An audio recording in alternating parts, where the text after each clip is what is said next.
And we are back here at Yogi Berra Stadium in Little Falls, New Jersey for now our live game action. And on the mound is number 73, Andrew Rubeo out of Montgomery High School. Right-handed pitcher, rising senior, 6'6", 205 pounds. Rubeo sports a 3.5 GPA.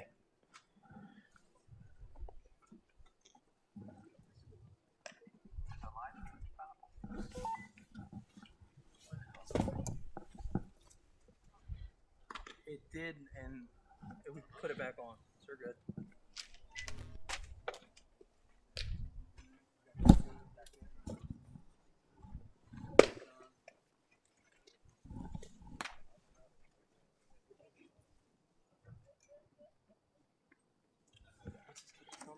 All right, number 73, Andrew Rubeo.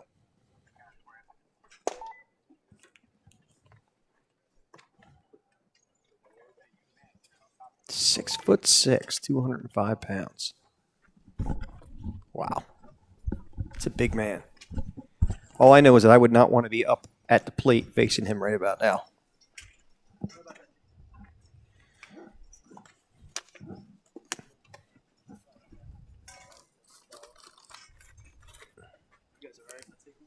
Go for it.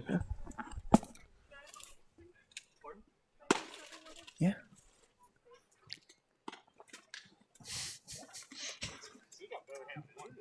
Yeah, exactly. He's probably got a better arm than him, too.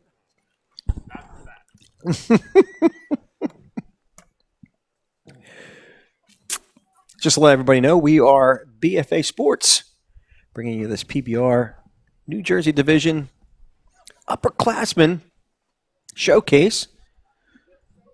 And for BFA Sports, I'm Al Fisher, along with my brother from another, Doug Stasic.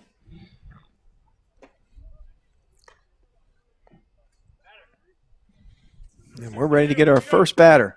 Gosh, this young man's got some movement on the fastball, too. I can't wait to see it. 75, you're up. Let's go. Number 75. 76-9. Know your number. 75, Brendan Mariani out of Madison High School, to first to step up against Rubeo. And I hope I'm saying his last name right. The Rubeo. Mariani is easy. Yeah, well. Mariani, another good-sized young man at 6'1", 210. He sounds like football players. Good grief. Here's the first pitch. Over for a strike call. Count is now 1-2 to Mariani, as each batter will face a 1-1 count as they step in for speed of play purposes and also for the hope for getting aggressive at the plate. And a 1-2 pitch. Chopped. Foul at the plate.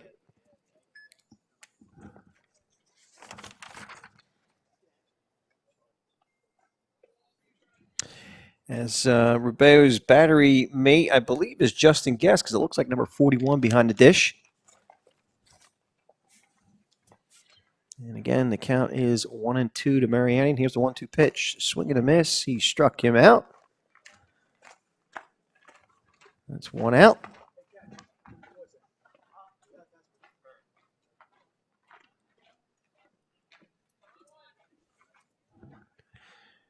Stepping to the plate is Billy Mulholland, number 76, out of Pascack Hills High School. Class of 22, rising junior, is a catcher and a third baseman, 6'1", 216 pounds. First pitch is over for a strike call. 85-mile-an-hour fastball delivered to Mulholland. Mulholland was peppering the ball around the park during the hitting session, and then obviously with the Strike three looking. job behind the dish. And Rubeo is not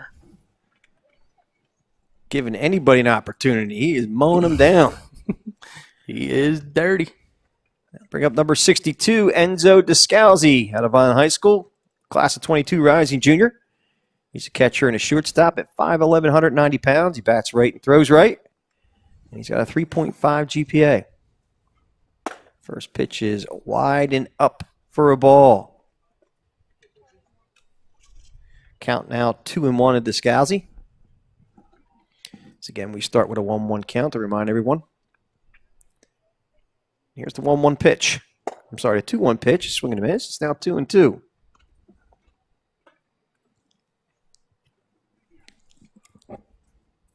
Count even to Enzo Skepkowski.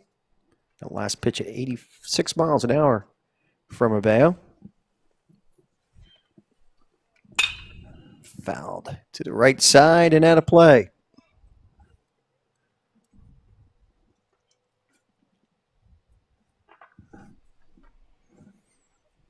Count remains 2-2. Rubeo sets. And the 2-2 pitch. High for a ball. It's now 3-2.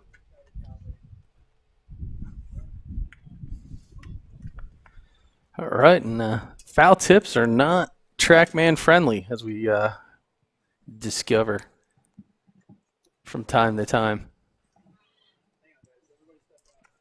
Gonna have everybody step out here for a second as we recalibrate the TrackMan, and again, we are aware that there was a internet surge of sorts for a brief period of time. It'll happen during the tail end of the skills portion of the event, but we're able to get things rebooted here at the stadium, and now we're back in action for the games.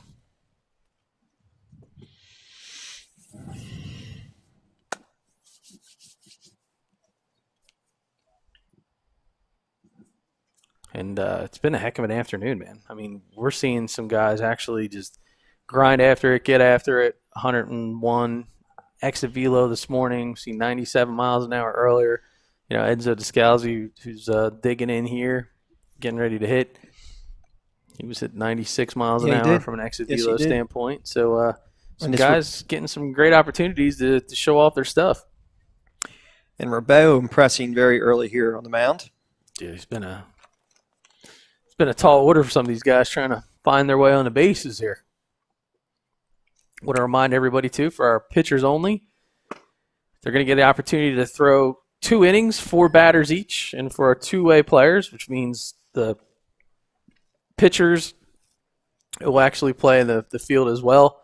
They're in a position that they'll face 5 batters, total of 1 inning. And I believe Rubeo will fit that pitcher only because he didn't take any infield, outfield earlier. Swing and a miss by Skepkowski. That was tasty at 84 miles an hour. And up in the zone, 85 actually, just registered. Wow. All right, and it's going to bring up to the dish.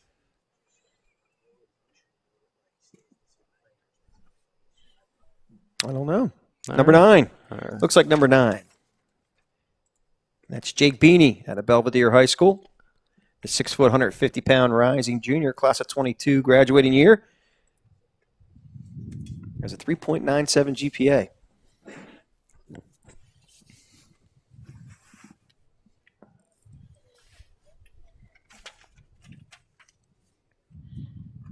Oof, that's nasty. Comes across and hits the outside corner for a strike call.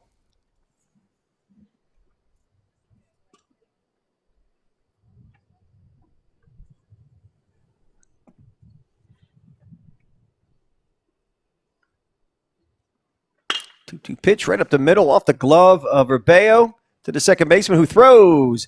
And he got him. Nice recovery, nice work there. So Rubeo has himself a strong inning. And we'll switch sides. It looks like number 51 going to the mound. And that is Tyler Griswold at Bishop Eustace High School. The rising senior is a right-handed pitcher at 6', 180 pounds. And he sports a 3.4 GPA. Yeah, Griswold, absolute monster on the mound. So he's a guy, too, that losing that junior year certainly is something that I know we were looking forward to seeing him in quite a few opportunities down on the mound in our way. But nonetheless, he is here and ready to show off his stuff And his battery mate this inning looks like number 72. Griffin Murphy, the Arcadia commit. Yeah, Murphy had himself quite the week here. Watch his throw down to second base.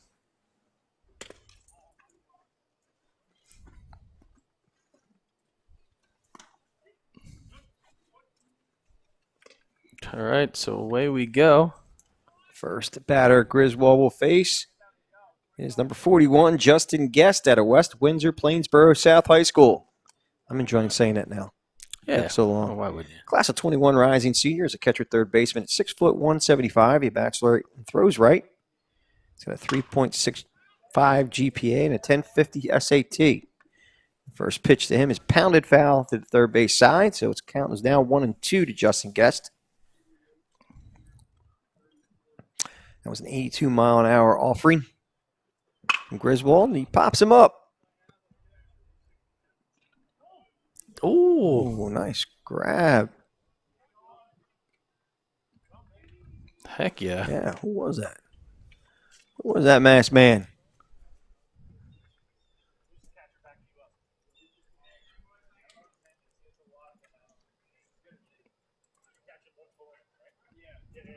Stepping to the plate is number 50, Aaron Bertone. Out of Seton Hall Prep, the rising junior class of 22, graduating year catcher first baseman. It's 5'11", 180 and sports a 4.2 GPA.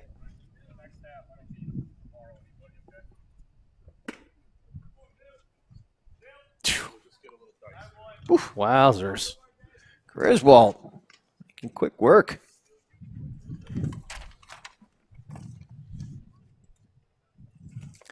This should be Matthew Hollander out of Melbourne, number 54. Class of 22 rising junior, 6'3", 182. Got a 3.57 GPA. Yeah, he's wasting no time. Ball's got some nice late movement on it. Nice tail. Cutting into the batter, it looks like.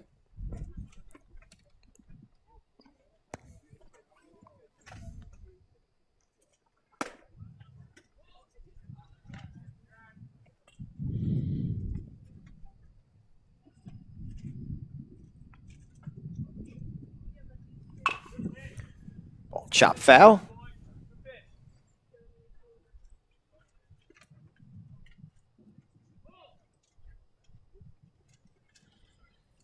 Count is now full to Hollander.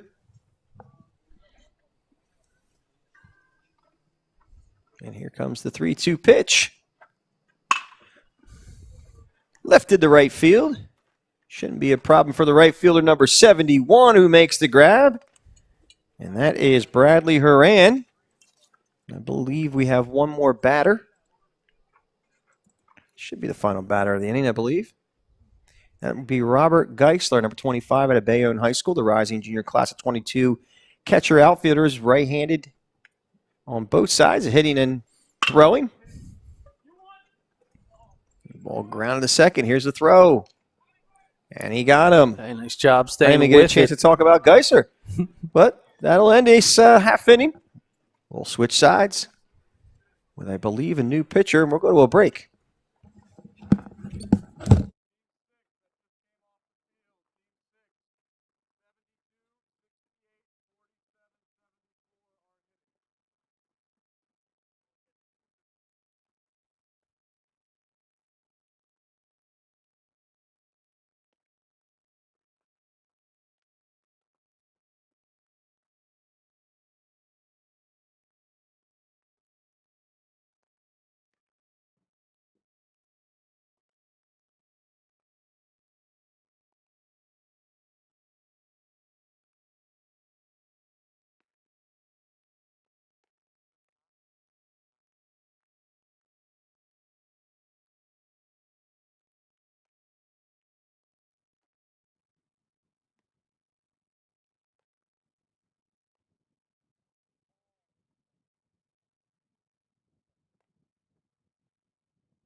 And we're back here at Yogi Berra Stadium for the PBR New Jersey Division Upperclass games. And on the mound is Nicholas Durso, the class of 21 rising senior at a Parsippany Hills High School's 5'9", 160 pounds. And Durso, I believe, is the first time we've said his name, so I believe he'll be out here as a pitcher only work, which means he'll get 2 innings with 4 batters each. 2 innings, right? Mm-hmm. Okay. And after his warm-ups, let's talk about his battery mate first. His battery mate is number 76, Billy Mulholland out of Pascack Hills. The first batter Durso will face is number 72, and that is Griffin Murphy.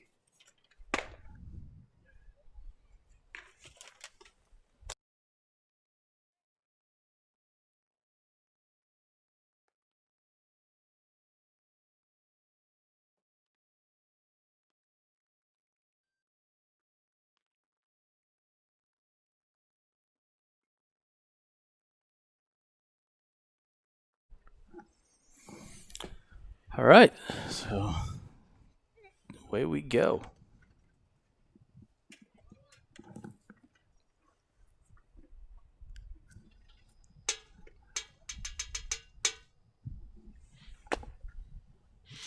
All right, first pitch for Durso. Outside for a ball. Count is now 2-1 to Mulholland.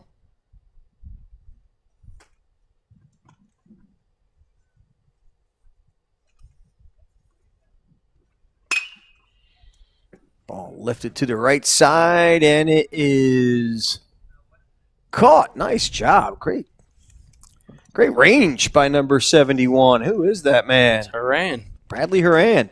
Was he just out there? Seemed like I it. guess he's getting some extra work out there. Up steps to the plate, number 68. And that is Daniel Maglio at St. Joseph's Montvale High School. First pitch to him is over for a strike call. Goes to 1-2 to Maglio. 5'11", 195 with 3.0 GPA. Breaking ball inside for ball. It's now 2-2.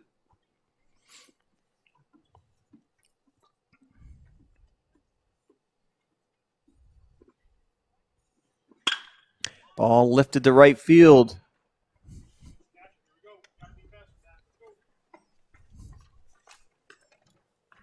So Haran makes the play in right field. Keep him busy out there.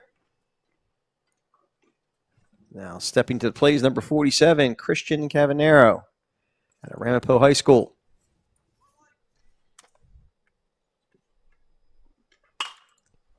The class of 22 rising junior is a catcher and an outfielder at 5'10", 175. He bats left and throws right. The ball lifted to left field. Tailing away from the left fielder who makes the grab, and that's number 34, Logan Mason. I'm sorry, not Logan Mason. Chase Rieger out of Woodstown High School making that play. So moving through the lineups quickly. Number 74 will step to the plate. And that's Matt Skepkowski out of St. Peter's Prep. The first pitch he takes is called strike. So the count now 1-2 to Skepkowski, who's the class of 22 rising junior. 6'5", 205. Curveball over for a strike call, and wow, Griswold. No, I'm sorry. My bad. Number 21, that was Nicholas Durso, making quick work of the batters here in this half inning. We will switch sides again. And I believe Rubeo might be going back out to the mound. That sure looks like him. At all 6'6" of him. Big young man. I'll tell you, whoever's stepping into the play with him, they got to have a little bit of fear in their eyes with that size. I'd say a lot of fear.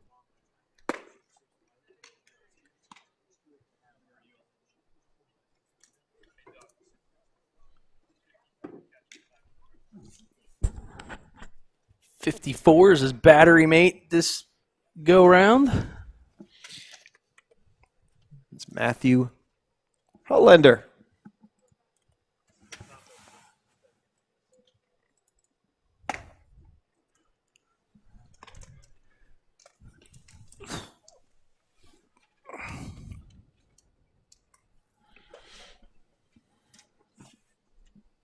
Yahtzee.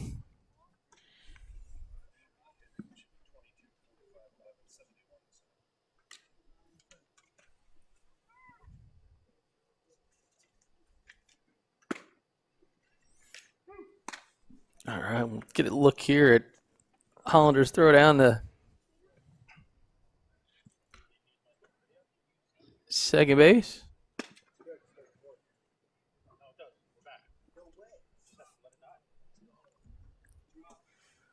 All right, and as we get started, so again, we want to remind all the coaches, players, and parents that all of today's player profiles will be updated with video and the angles from the PBR crew. So those are in addition to the live stream. So you missed nothing that was missed from a skill set standpoint or any of those kinds of things. They will all be loaded onto the PBR profile website. First batter, Rubeo will face this inning is Dylan O'Dud out of Cherokee High School. Class of 21 rising senior is a shortstop right-handed pitcher at 5'9", 160. Got a 3.79 GPA and a 1360 SAT as he pounds one to short. And here's the throw. Nice stretch over there by number 69, and that is Chase Reppel.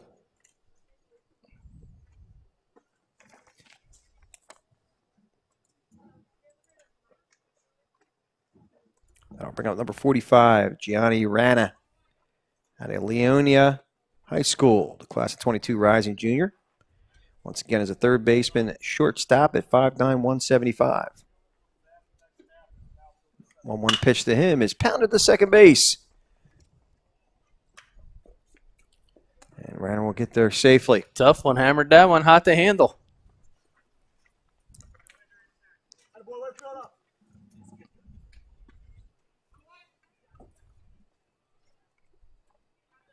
Stepping up to the plate is number 11, John O'Donnell.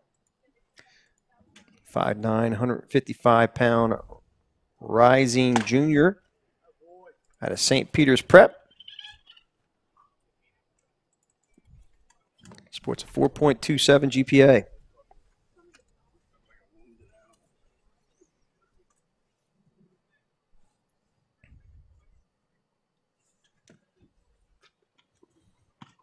Yikes. That one's going to leave a mark. A little beefy. Yeah, a little bit.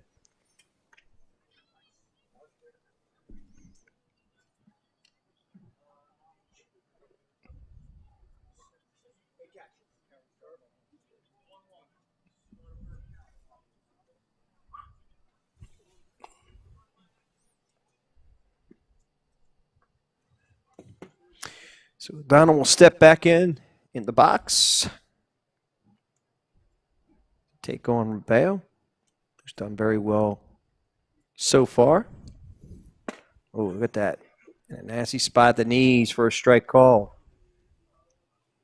I believe the count is 2-2, as it's hard to see the umpire from this perspective.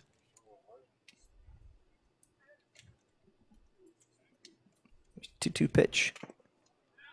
Foul tip at the plate. I might have called a little hand to O'Donnell. That's tough.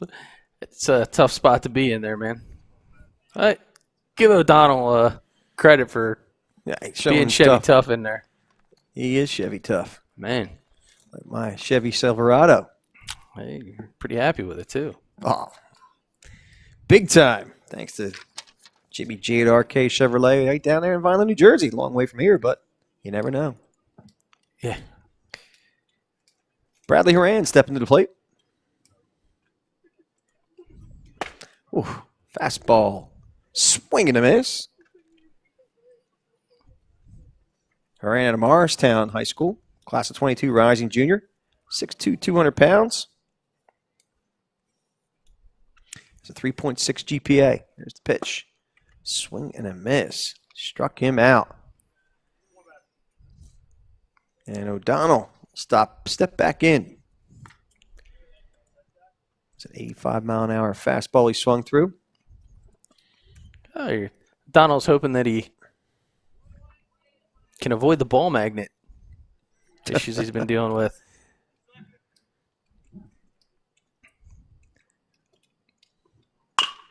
Ball pounded to third. Sacks go to first.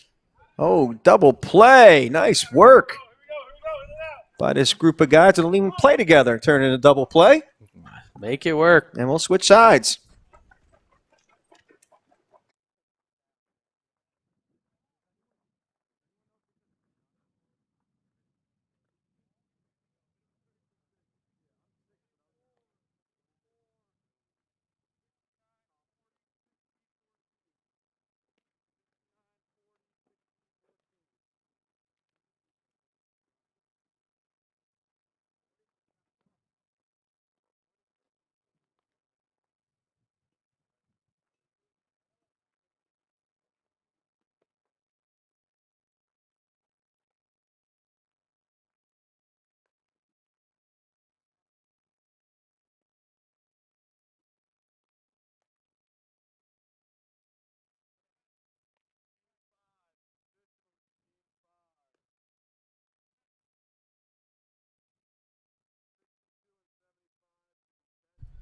So Tyler Griswold from Bishop Eustace, he's back for another inning of work here, and his battery mate this inning is number 68.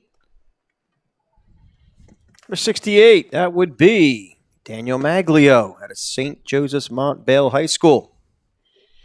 He's 5'11", 195.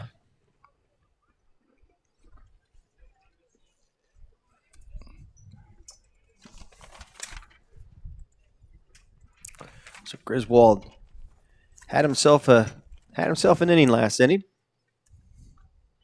He faces Chase Ruppel at Seneca High School at 6'2", 198. Well, the first pitch to hit is slammed deep, but foul. He turned on that one like he had a reservation for it. Holy cow. But it's a long foul. It is Long a long strike. foul. Long strike. Oh, nice pitch. Hump back liner to third. Not a problem for the third baseman to make that play, and that was number 1, Tim Coleman. Retiring Ruppel.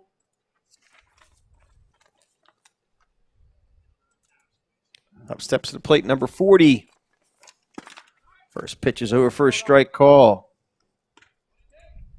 Evan Bresnan out of Steinert High School.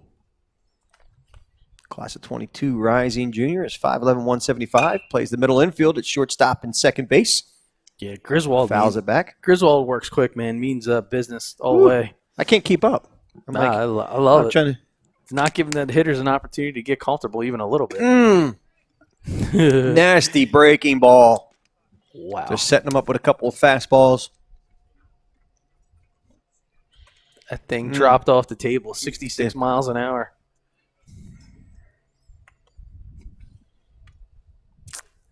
Number 60 stepping up to face Griswold is Jeremy Cheeseman. First pitch to him. Fouled straight back. First strike. It's now 1-2 to Cheeseman. Cheeseman at Cherokee High School. Class of 22 rising junior. He's a shortstop second baseman at 6'1", 185. Bats left and throws right. Count now 2-2 to Cheeseman.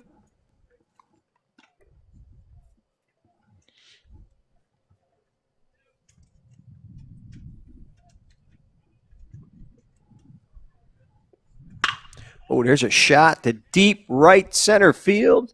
Taking the center fielder back and making the grab. Francisco Andino. Is that Andino, number 49? It is. Yes, it is. All right.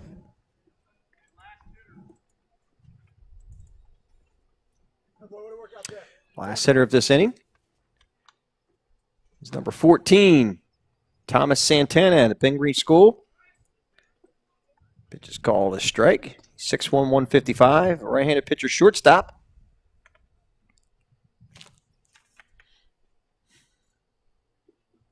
Oh, nasty breaking ball. It's tough to lay off. Good for him that he didn't. Griswold is bringing it.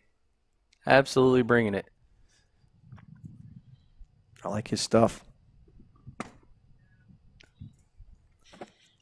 He's got an interesting delivery, too, where he kind of hides it. Always to the last second.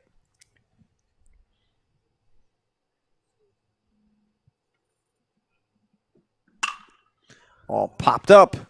Third base side.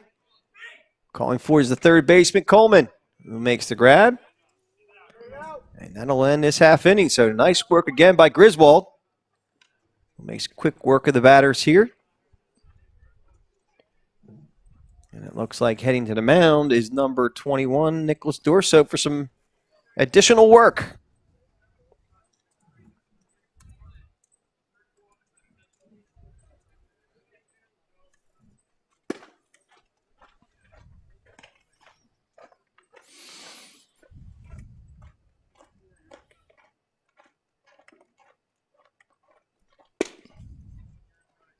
All right, so as Durso takes the hill, his battery mate this inning is going to be number 62, and that is Enzo Descalzi behind the dish. Oh, So we're talking about Skepkowski out of Vineland High School, class of 22, rising junior, 5'11", 190. Again, he's not only a catcher, but he's also a shortstop, which shows the athleticism of this young man. Yeah, we're good. 3.5 GPA. Nice shoot down there by Enzo.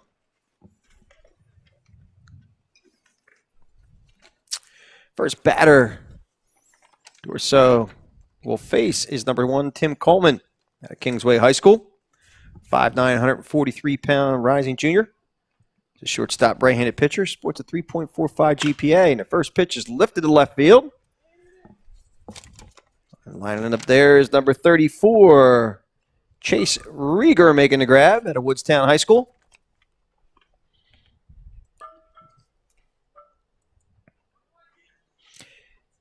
Up stepping to the plate is Nicholas Bisaccia, actually at a New Providence High School, the rising junior.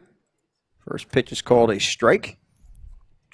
5'11", 170 pounds. Middle infielder, short and second. Oh, all over the plate. Wow. Durso just bringing it this half inning as we are motoring through batters. Impressive work by these pitchers today in this early going.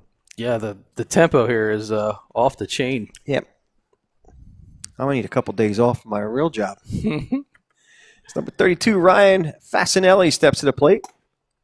First pitch is a little high for a ball.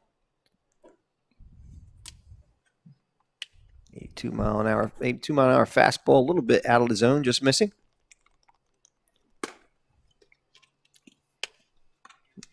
Count now 3-1 to Fasinelli.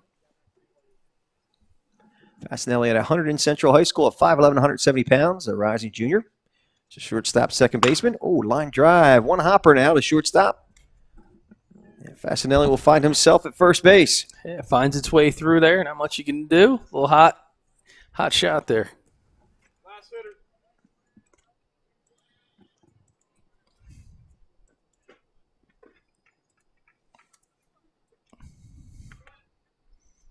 It'd be Michael Hooley. Michael Hooley stepping to the plate out of Ramapo High School at 5'11", 175 pounds. First pitch is low and away for a ball from Durso. So it's 2-1 to Hooley.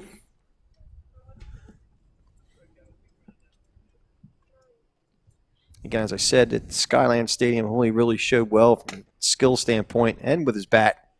Had a couple timely hits, if I remember correctly, a couple of oppos. Yeah, he in came the right up, center field. He had a couple nice shots. He was extra coming base up hits. clutch, man. Yep. No doubt about it. Pitch is high.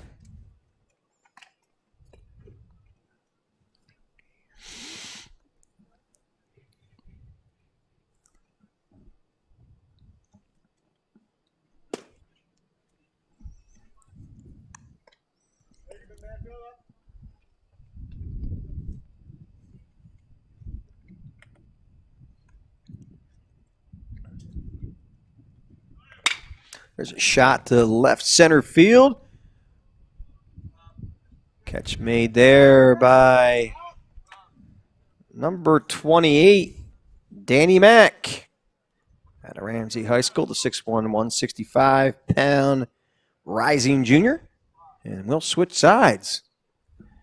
As I said many times already today, are fast and furious. Head spinning. Yeah, these guys are ready to go. You know, this Like I say in Talladega Nights. This three-team format, you know, it keeps guys at the ready because you have one team that's in the field, one team that's hitting, one team that's essentially sitting, and there's no downtime because this team that is sitting, they're going into the field basically next. As soon as that happens, just take a breather, I guess, grab some Gatorade if you got it, and giddy up. Well, there's no breather because we got a new pitcher on the mound. That's John Cunningham, number 35 out of Chatham High School. Class of 22 rising junior is a right-handed pitcher at 6'3", 170. So more than likely we're going to see 2 innings out of this young man. As I said, he's 6'3", 170. And his So good frame. battery mate looks like it's number 41 perhaps. And perhaps it is, would be Justin Guest.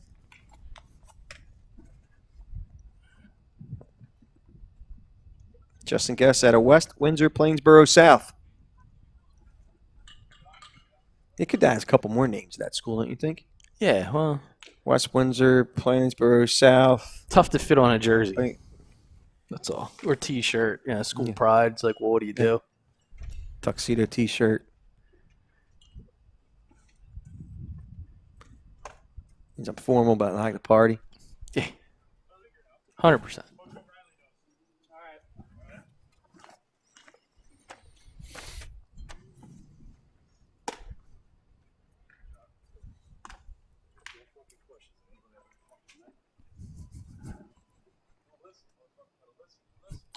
And Cunningham stretching out nice and loose.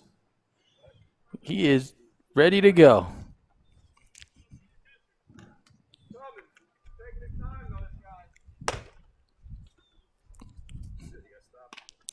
So it's all about leveraging your opportunities and how quickly you can find yourself in the right spot and make it happen. Yeah, who was leveraging his opportunities? Were you? We're leveraging our partnership here with PBR is what we're doing. Hey, no question about it. So John Cunningham on the mound. The first batter he will face looks like Matthew Hullander. I'm just taking a shot at it because I can't see his number. I'm starting to get so familiar. No, I'm wrong. Number 20. Oh, inside for a ball. 28. 28. Mr. Mack. Danny Mack.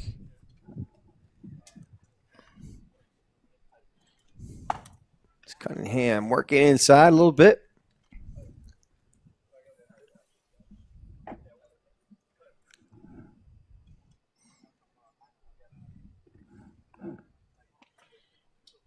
Here's the pitch. Swing and a miss. Count now 3-2 to Danny Mack.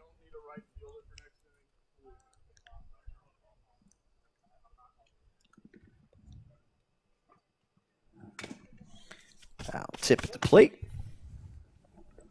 As Mack stays alive.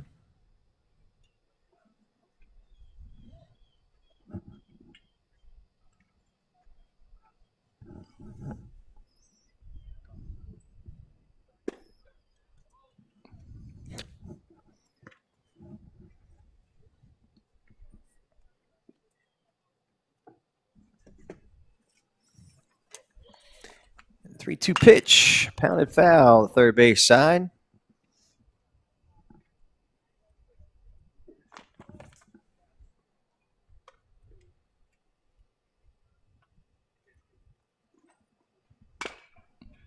Again, pounded foul. As he stays alive. Fighting for another pitch. Yeah, Danny Mack, man, feisty. That's what we like to see. That's what coaches like to see. A 3-2 pitch. Outside for a ball.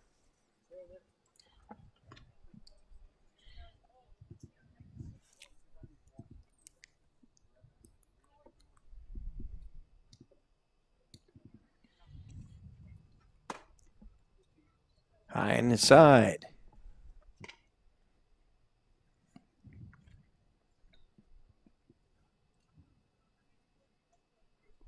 And 3-2 pitch again.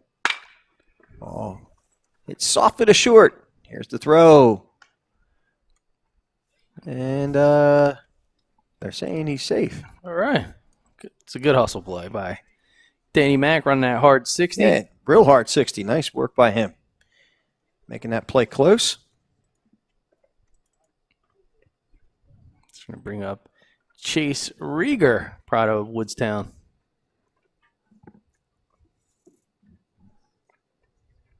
Yep, Chase out of Woodstown High School, the rising junior class of 22.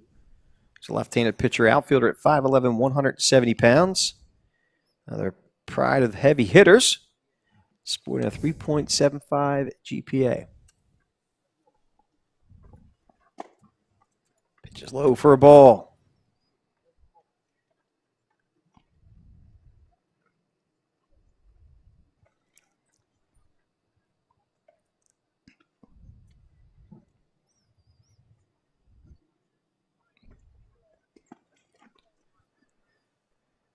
Good take there is continue to try to work around with another runner on base.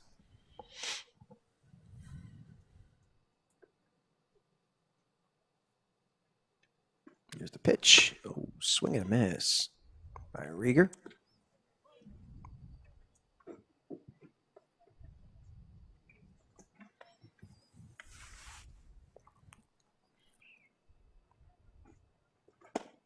Inside for a ball.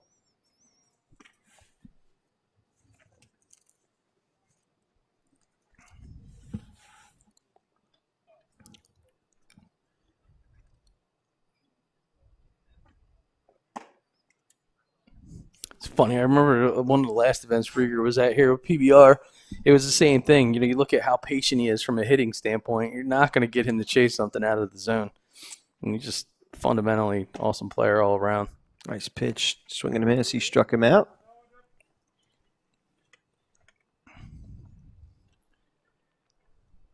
Stepping to play is Enzo Descalzi.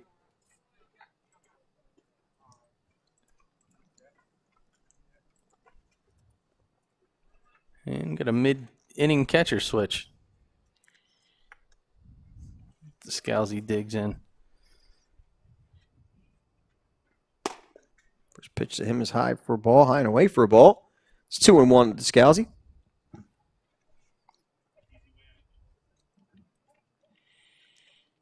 I remember when this young man was a little leaguer. I think I remember. Yeah. Yeah. Hey, he's come 8, 9 years old. growing Guy's quick, man. like a young man. Like I said earlier on, this guy's a pride of Vineland.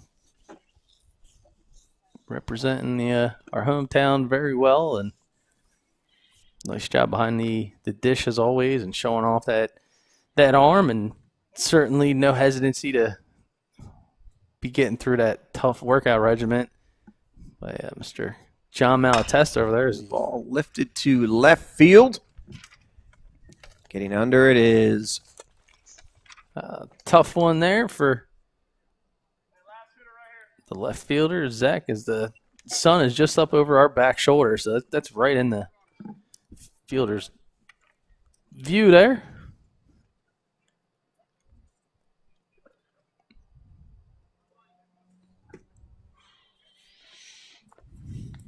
big man stepping to the plate. Number 75. Brendan Mariani, the 6'1", 210-pound catcher third baseman. He's a rising senior with a 4.34 GPA and a 1,300 SAT. Pitch to him. Just gets under it, pops it up. Catcher doing a good job circling that one. All right. That was the last batter. We'll switch it up. We'll go to a break. Be right back.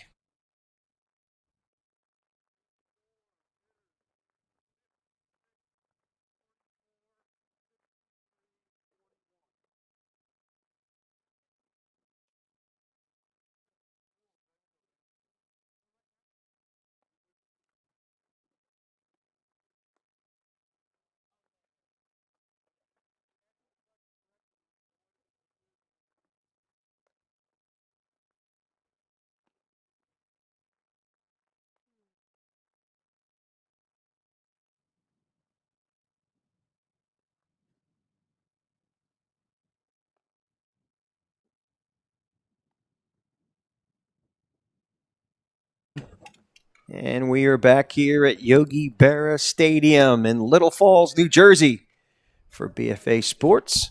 And for This Week in Baseball South Jersey, I'm Al Fisher along with my brother from another, Doug Stasic. Good. You can show me the catcher. New pitcher on the mound is Blake Weinstein. Or Weinstein. I'd have to find out because I know Weinsteins and Weinsteins. Spelled the same way. Left-handed pitcher, first baseman. Class of 22 rising junior. He's 5'9", 155 pounds out of Cherokee.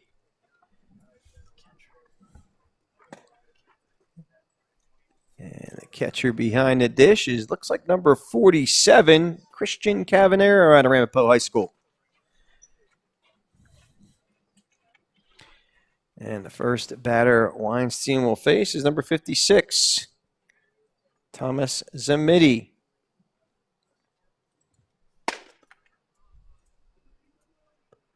Pitch is called high and away for a ball. All right, first pitch for Weinstein, 77 miles an hour.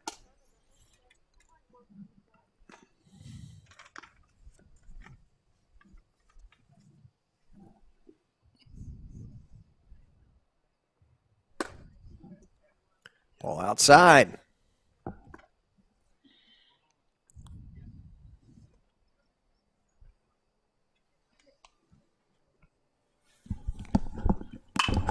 Ball fouled to the first base side and out of play. Count is now, I believe, 2-2 to Thomas Zamidi, I should say. Class of 22 rising junior. And Metuchen High School. High for a ball. He's 5'11", 185 pounds. Likes to play the corners at third and first. Third being his primary position. Here's the full count pitch. High for a ball again.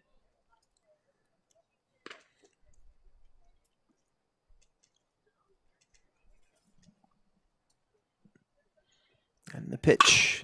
Line drive to right field. Falling quickly.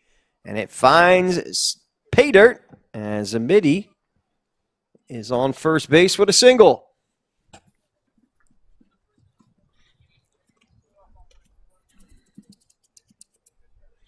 Stepping to the plate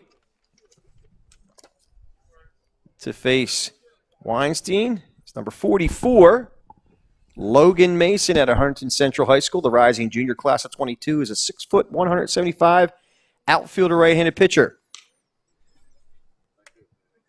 Sports a 3.2 GPA.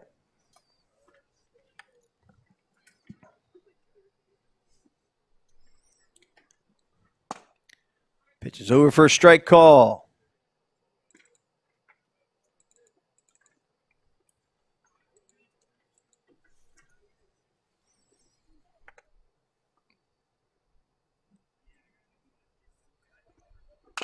Ball chopped foul, third base side. Count remains 1-2 to Logan Mason.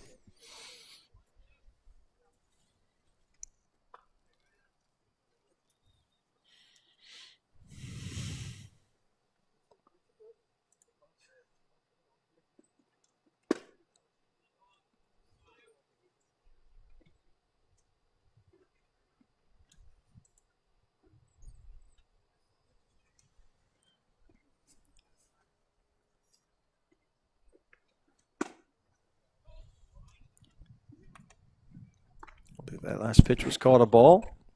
Yeah, it's tough to run here on Weinstein because at the end of the day. It's a shot. Oh. Here's the throw. Almost gets a. Did he get a double play? Double play. Nice job there by number 31, Nicholas Bisaccia. Turning that double play.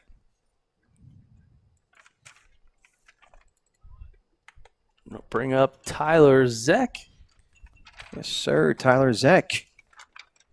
Cumberland County, New Jersey. Going to Cumberland Regional. The rising senior is an outfield right-handed pitcher at 6'3", 395 pounds. Yeah, he's a guy that we had mentioned earlier. Made a transition kind of late on the scene from high school. Went from catcher to the outfield. He can also play first base. And with a 6'3", 195 frame, he can also pitch. Ball flared to the right side. So It's funny. He's wearing 63 and he's 6'3". Did they do that on purpose? that could be. I mean, it's subliminal. But, yeah, he's done a nice job. Again, holding down the fort in the outfield for Cumberland.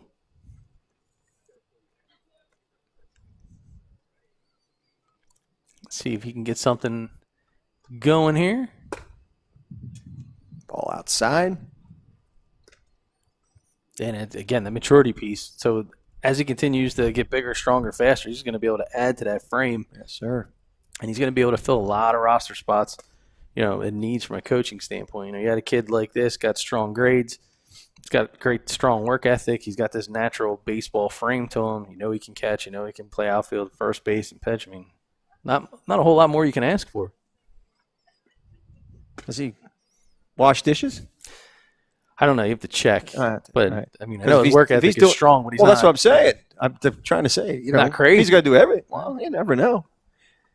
Could always ask Mom. All right. Tough at bat there with facing the south pole as he gets him on the outside pitch. Trying to be aggressive, push that thing out the right field, but moving right along. Number 41, stepping to plate. That would be Justin Guest out of West Windsor Plainsboro High School. Sorry, Plainsboro South High School. First pitch to Guest is over for a strike call.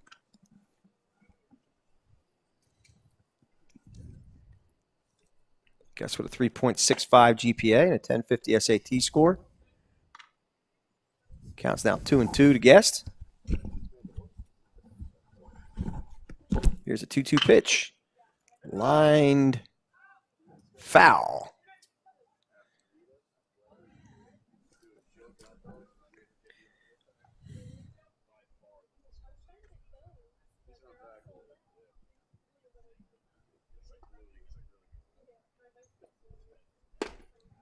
Pitch is outside for a ball.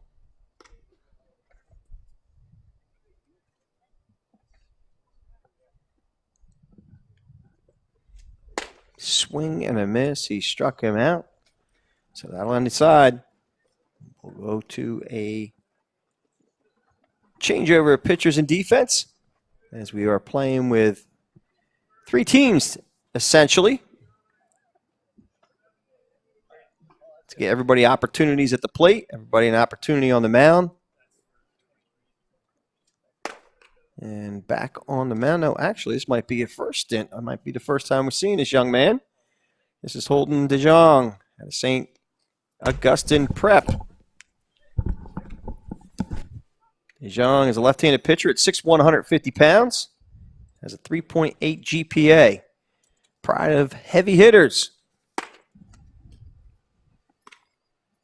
Quite a few guys from heavy hitters Yes, out sir. here today. Mentioned them at least a half a dozen times, I believe, close to it. Says a lot about a program and the fact that we're covering all New Jersey. Yeah, it's great stuff. Harry Rodriguez and Dan Fimiani really do a tremendous job with these guys. And, as I'm looking. I'm not a fan of Harry's because Harry likes to talk about pizzas and stuff with me. I don't know. It just doesn't make me. Well, I have a inferiority complex with him. well, he's gonna have a conflict in a second because I'm just looking at who's out here on deck, and it looks like another heavy hitter, and Francisco Andino is on deck. So you're gonna have a little heavy hitter versus heavy hitter, mano y mano, and catcher behind the dish is a 75. That's Brendan Mariani. And Madison High School. Nice shoot. Annie hosing it down there. Stepping to the plate against the Jong is Tyler Stone, number 36 out of Somerville High School. The class of 22 rising junior. He's an outfielder, right-handed pitcher at 5'10", 170 pounds. First pitch to him is wide for a ball. So we're pretty pumped up as you see some of these stud upperclassmen here at PBR New Jersey. Want to remind everybody that their next event coming up October 11th is going to be for underclassmen, 23s and 24s. It's October 11th. It'll be at Mercer County College. You can go on prepbaseballreport.com and check out State of New Jersey tab for more information there. And then on Halloween, no tricks, lots of treats for an open event. So all age event. That means I could sign up? I don't really know. Maybe you should ask. Yes. Man, let me ask TJ. TJ, for the open event on Halloween. Is that all ages? Is that all ages? So like Al can register? All right. All right. You might take Don't away. have me run to 60 because I might start falling apart as I get to the 10-yard mark. Yeah, so for more information on the upcoming events, again, underclassmen, October 11th at Mercer County College. That's going to be another awesome opportunity, 23s and 24s for sure. You can go on the prepbaseballreport.com, tab over to the New Jersey page. You can register right there. And then the all ages event open concept for 31st of October. So be sure to check it out and always follow at PBR New Jersey on Twitter for all your social media updates. Exciting stuff for PBR. Yeah, man. Very exciting stuff.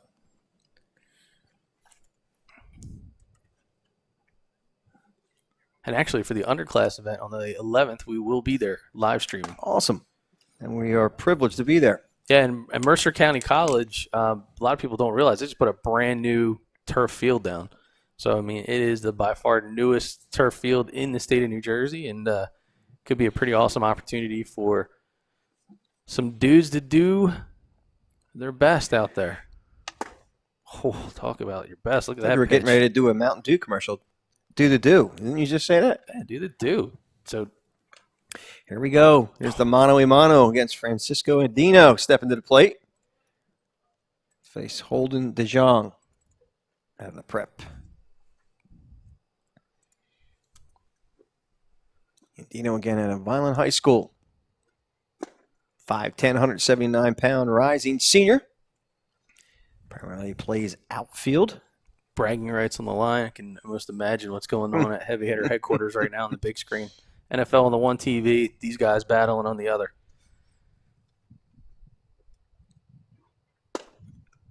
Outside for a ball.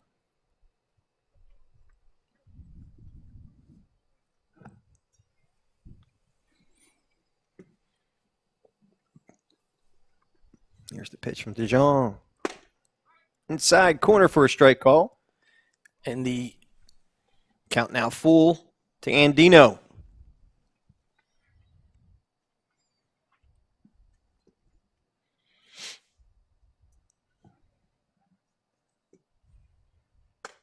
Ooh, tough pitch on it. Just missed the outside corner. Just missed is right.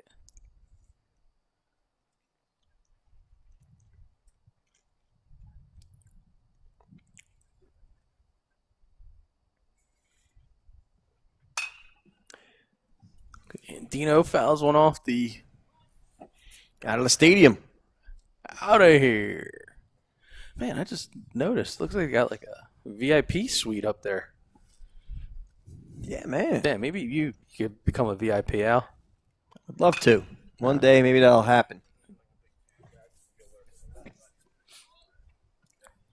High roller. Nah, not me. All right, so the South Jersey battle from heavy hitters, pitcher versus batter, continues to roll here.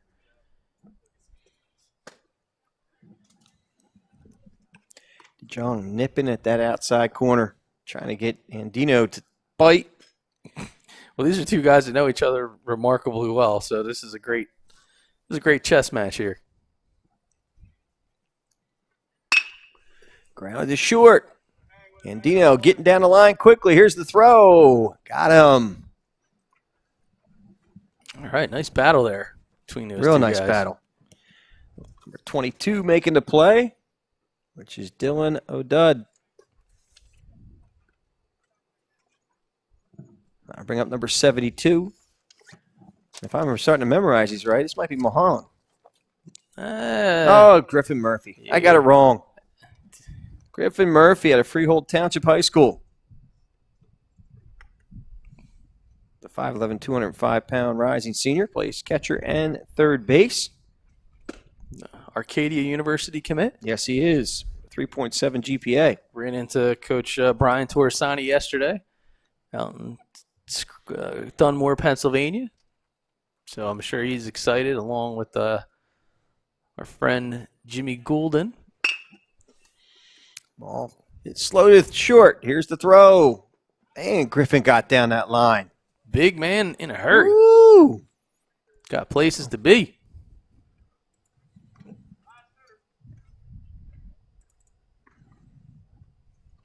Got one more hitter stepping to the plate.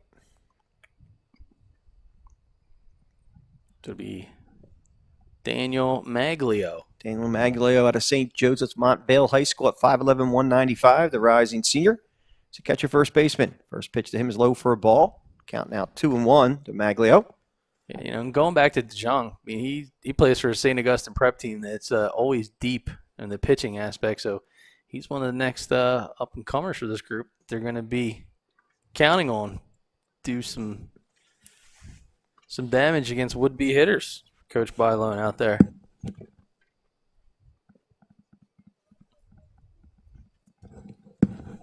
Just continue to do good work here. Ball high.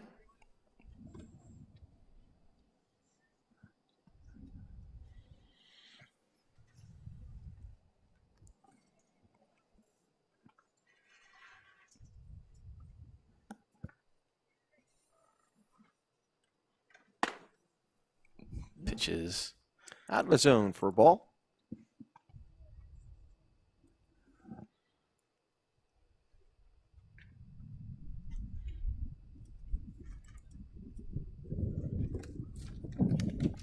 and wind picking up here later in the Just a day. little bit. Swing and a miss.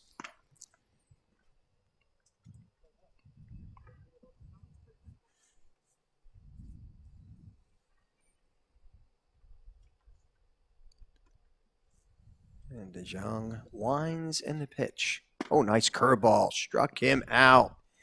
And that will end DeJong's work. I believe that's his last inning of work. So nice work by him today, as he shows well. And as we change sides, I believe we have another inning of work for John Cunningham.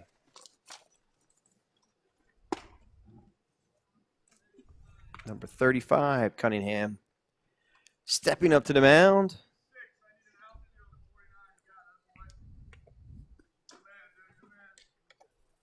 So as Cunningham comes back out there, his battery mate is number 25. That would be Robert Geisler out of Bayonne High School. The 6', 165-pound rising junior is also a catcher and outfielder.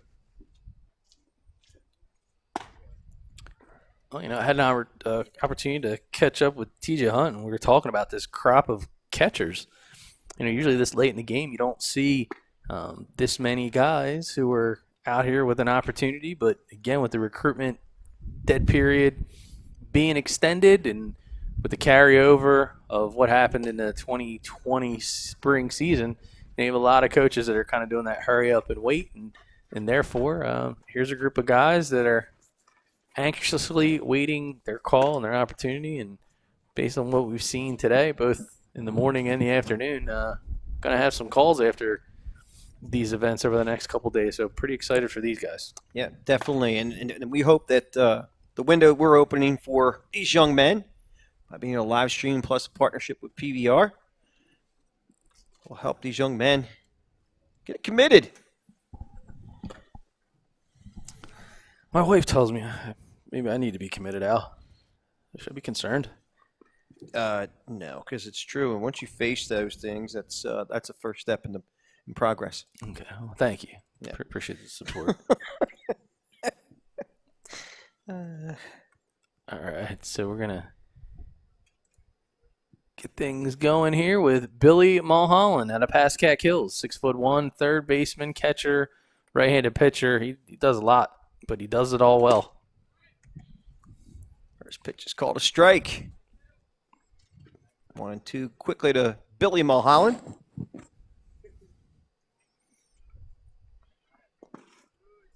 Outside for a ball. Nice work behind the dish by Mr. Geisler.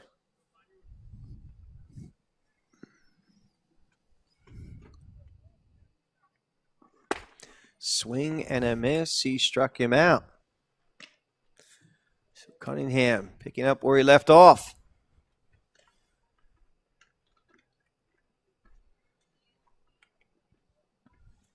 Right, and away we go.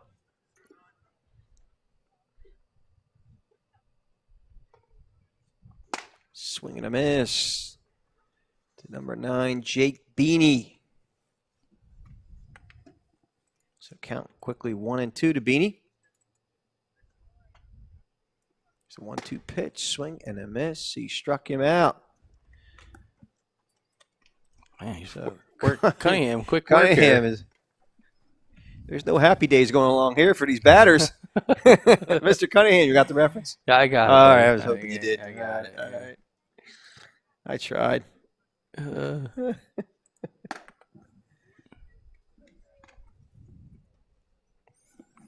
So Dylan O'Dude, or is it O'Dud? You said it was a dud. I did Out of think Cherokee. it was O'Dud. It's 5'9", 160-pound, rising senior. I was Foul messing tip with- at the plate. I was messing with you. Is it a dude or a dud? It's O'Dud. Oh, okay. It's a shortstop, right-handed pitcher. But not to take anything away from these hitters, but John Cunningham just mowing him down like a landscaper. Tis the season. Tis the season.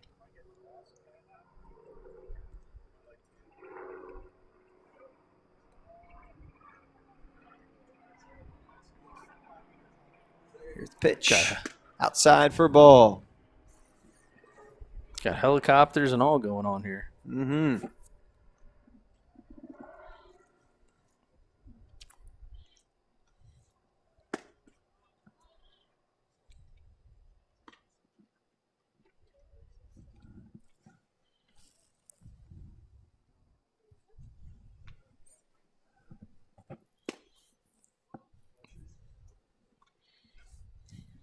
As O'Dud continues to try to get sparks flying here late on this beautiful fall afternoon. Just upperclassmen games here at Yogi Berra Stadium for BFA Sports.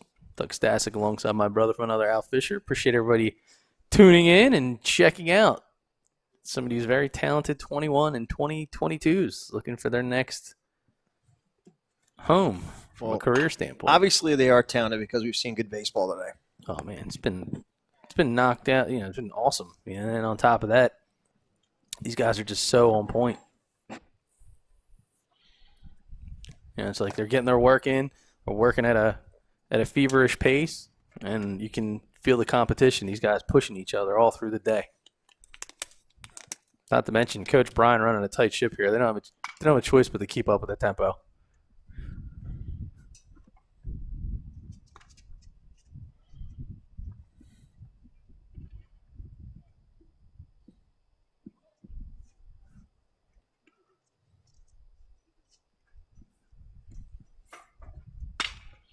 Ball lifted to left field, hit fairly well, but foul. That's what you call a long strike. Somewhere along the lines, Coach Tom Ryder smiling at that one, Al.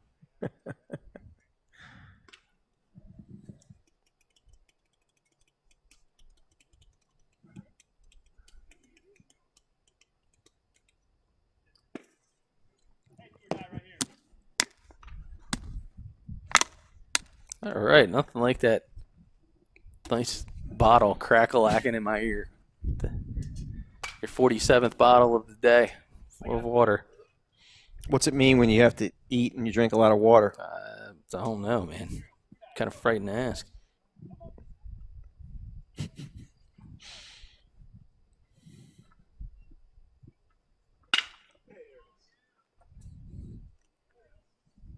Nice grab. Shot. Tyler Zeck. Yeah, Tyler Zeck Some quick calling it in. quick reflexes and a good first step to put himself in a position to make a nice play.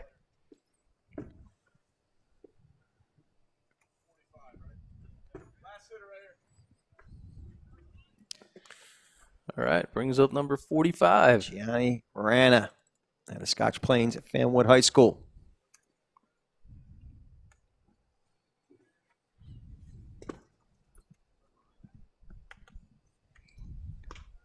Got some good work going on there behind the dish.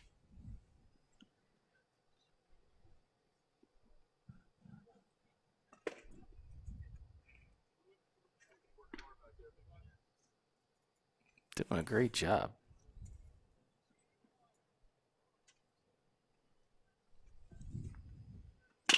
Ball pounded foul on the third base side.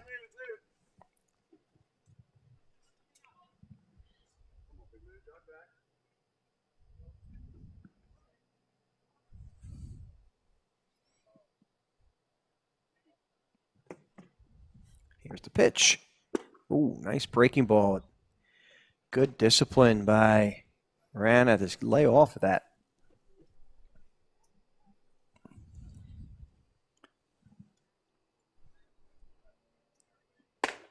Ooh, fastball's high. I believe the count is full right now. Pitch. Ball pounded short, one hopper. Here's the throw. Got him by plenty of time, plenty of strides, and we will take a short break. Be right back.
And we're back here with Blake Weinstein, another inning of work from Cherokee High School at 5'9", 155.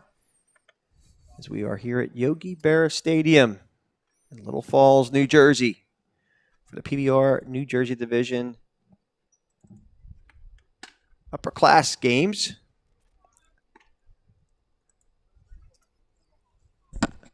Pitch was outside for a ball. Matthew Hollander is at the plate from Millburn High School at 6'3", 182 pounds. Count now 2-2 to Hollander.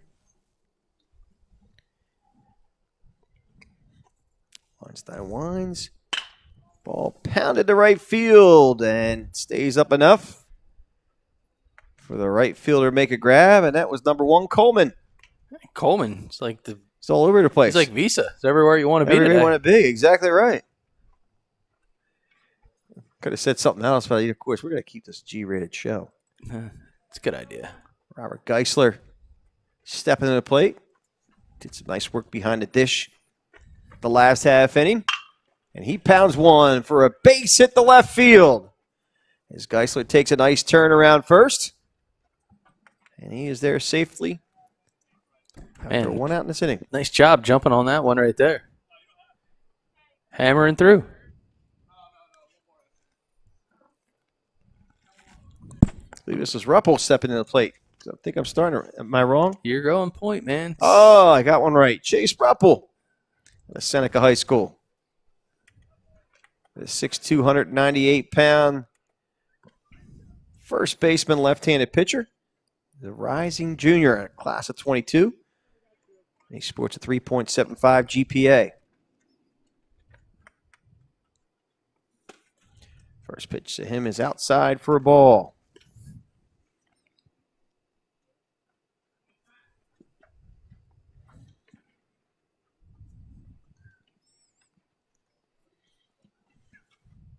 TrackMan data's being brought back up. As soon as it is, we'll put it back up on your screen for you.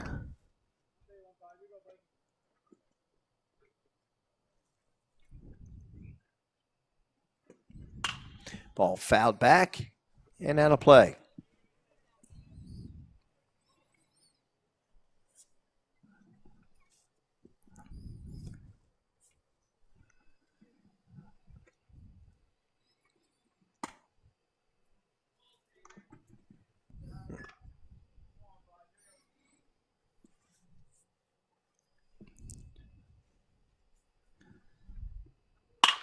Oh, hit hard. Can't see anything here. I'm being blocked by the great, Short the great, short the to great window, first. TJ Hunt. He's got the 6'3" put out there. I guess, Nice job by number 59 I guess- make that happen. I guess for me to do my job, I got to get up and get out of the way here. Oh, boy. Lord love a duck. All right, stepping to the plate is number 50. And that would be Aaron Bertone. At a Seton Hall prep. He's 5'11", 180 pounds. As Weinstein's pitch floats in, 2,100 on the spin, 79 miles an hour. He's doing a nice job here on the mound. Throwing a lot of ground ball outs, right? So you got pitchers like to sometimes pitch to contact, but when you can get them to keep it on the hill, keep it down, I should say, while on the hill.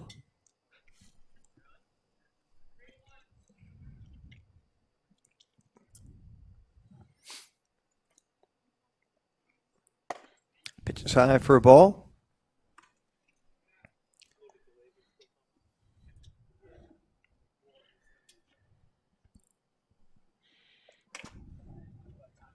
Just a bit inside. Just inside.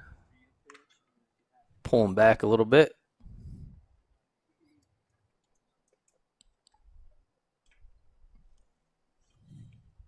Just want to remind everybody at home and college coaches alike that all PBR player profiles will be updated.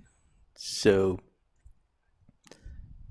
what we do here on the live stream, totally different feed than what the PBR crew right here at Yogi Bear Stadium does. So about a week or so after the event, all the video of the individual work, the fielding, the hitting, the 60, all that run will be uploaded to the profile along with all the data of the event, along with write-ups of highlights and recaps. So be sure to visit prepbaseballreport.com, the Jersey tab page, and check out your email where you're registered for all of the latest updates from PBR New Jersey.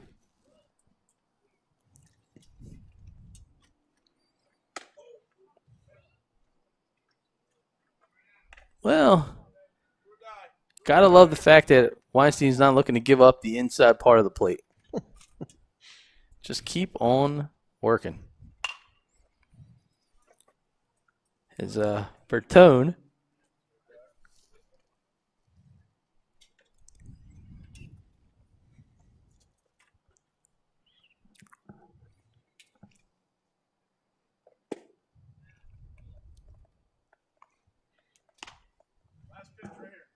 All right.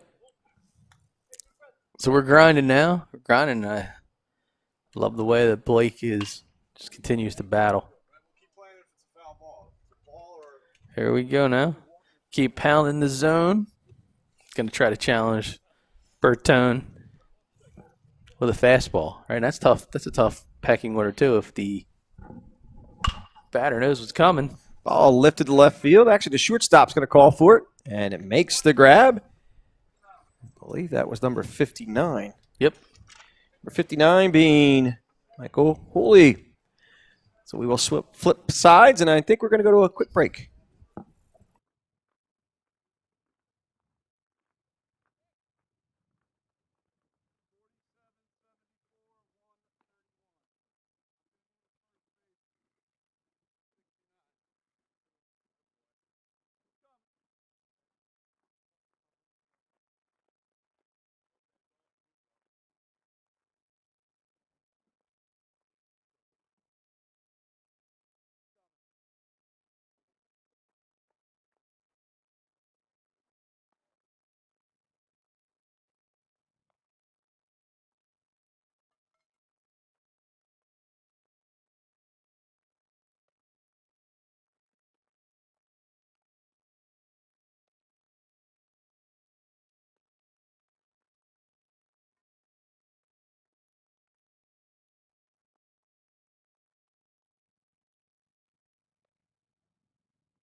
St. Augustine's Holden DeJong in for his second inning of work.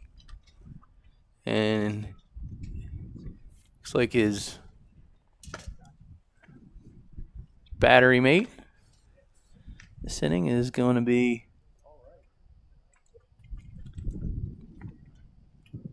Hudak behind the dish.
And we are back here at Yogi Berra Stadium in Little Falls, New Jersey.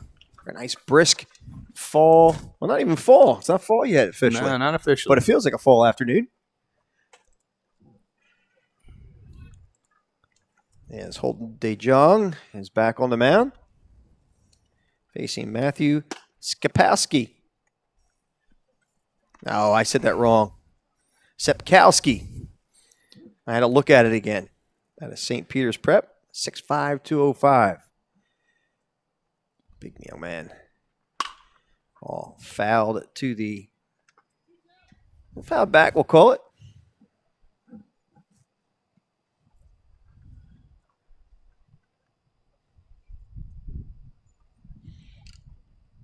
And the 1-2 pitch.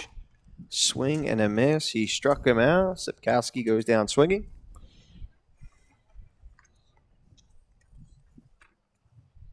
And the next batter Jong will face is number 47, Christian Cavagnero out of Ramapo High School. The 5'10", 175-pound rising junior class of 22 catcher outfielder.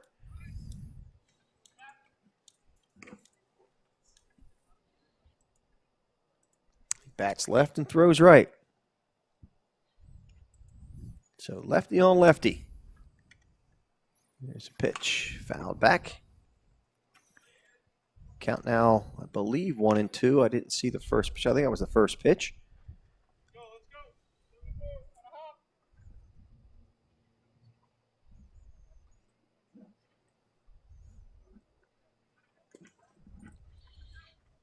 Ball now even, or count now even at 2-2.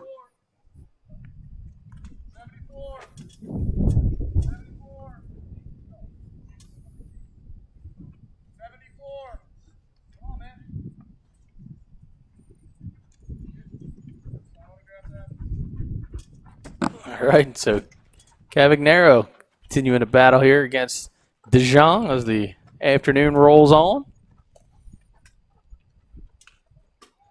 And he takes a breaking ball right in the meaty part of the leg. That's all right. It's a breaking ball. It's all good. All good in Hollywood.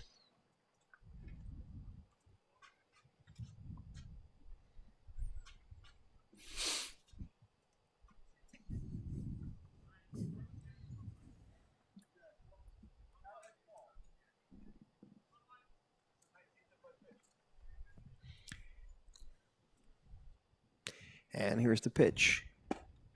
Strike. Is that strike 3? No, 1 and 2.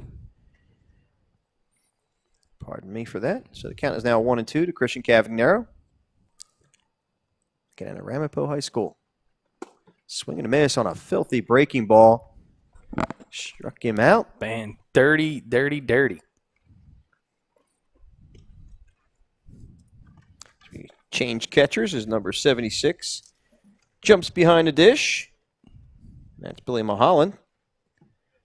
Batter is now Tim Coleman. Timmy Coleman, number 1. If I may call him Timmy, I think you'd think I'd know him. Someone called Tim Coleman. At Kingsway High School, 5'9", 143-pound rising junior, class of 22. He's a shortstop, right-handed pitcher. Here's the pitch. In the dirt for a ball.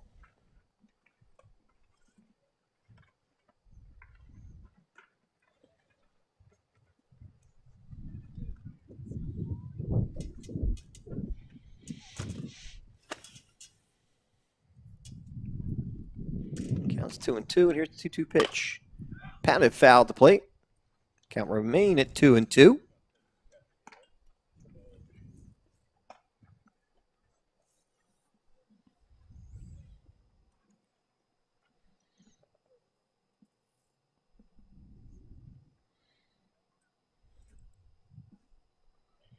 And here's the 2-2 pitch. And the dirt for a ball. Count now goes to 3 and 2.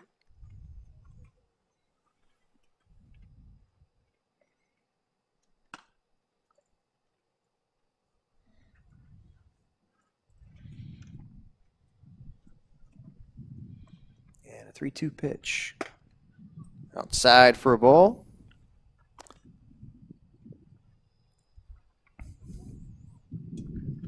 Coleman doing a nice job. Continuing to have a very disciplined strike zone.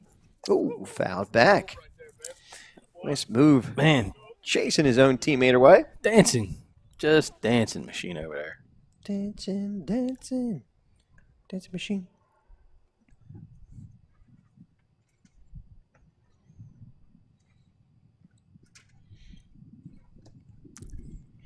And the 3-2 pitch coming. I love to see how Jong is just controlling his breathing. Like he's channeling it all in, not trying to change anything, remaining focused, remaining disciplined.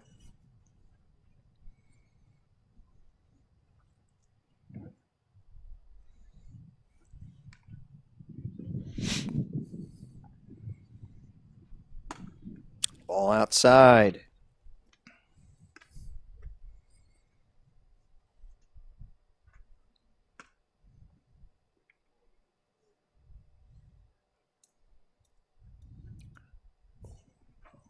Hey, do or die here. Do or die.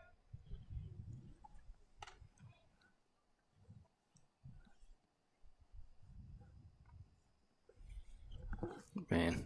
So some of these battles we're seeing as they're extending on from the pitcher and the hitter. Well, it says a lot about the batter. Willing to battle in these situations. Ooh, tough All of a pitch sudden and you take. start directing only. Got to go right at him. Oh, call. Wait, what do we? I guess it was a strike 3. I guess it was a strike. I don't know. Always fun here.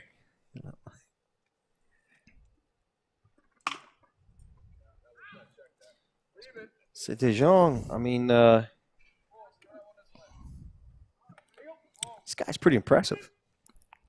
Yeah, he's got ice in his veins, man. He's working at a good hard pace, way focused, got good mechanics, being very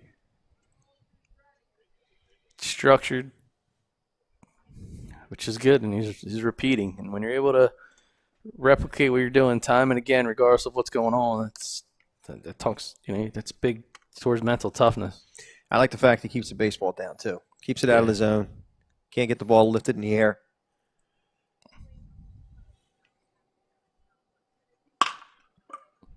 See, little humpback liner, keeping it low. Wow. Had to go down after it. All right, so we switch sides again. And who is going out to the mound? I know they were calling for 74 to warm up, but it might not be his time yet. Or is it? I guess we're about to find out. Guess we are about to find out. Wait for the pitcher to show up, and We don't want Coach to.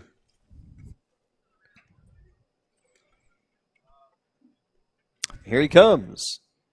Number 78. Who I don't think we've called his number yet today as far as pitching. No, Matthew Mohan. All right, out of Garden City, New York.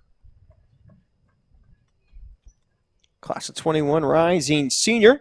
He's a 6'2", 182-pound right-handed pitcher.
So I think this is our lone New York athlete coming down here to New Jersey.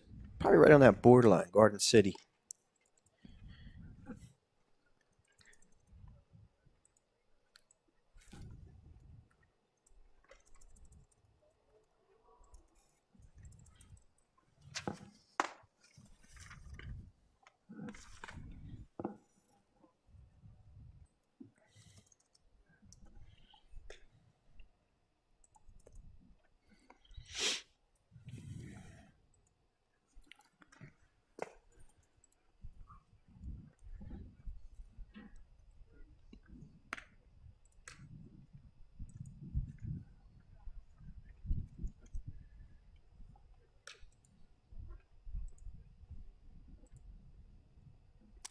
Mohan finishes his warm-up tosses.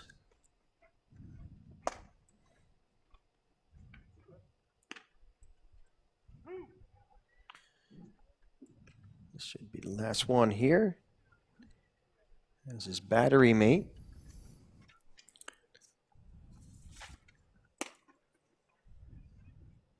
Justin Guest shoots down a second.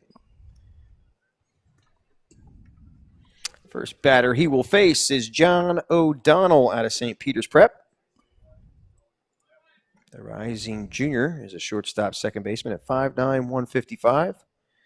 Again, as we've talked about before, the young man's got a 4.27 GPA. First pitch is outside for a ball.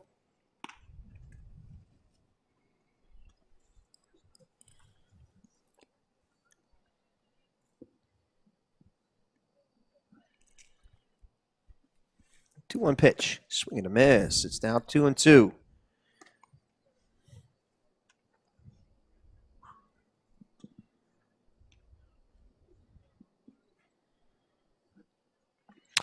And here's the 2-2 pitch. High for a ball. It's full to John O'Donnell.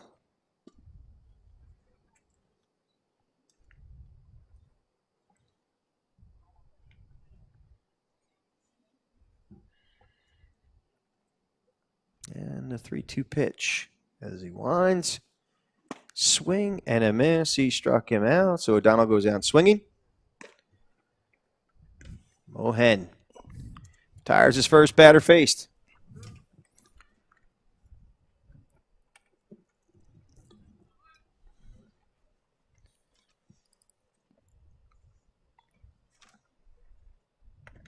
Stepping to the plate, I should say, is Bradley Horan, number 71.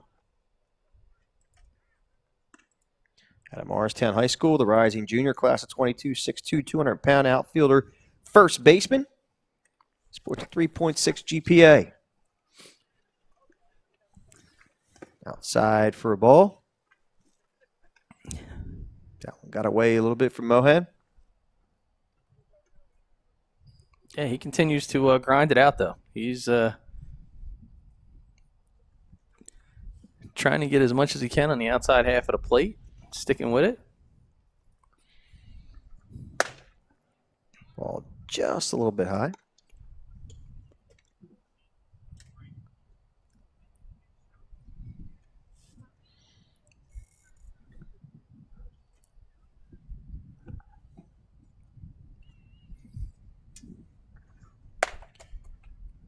Ball. Pitch just misses out of the zone.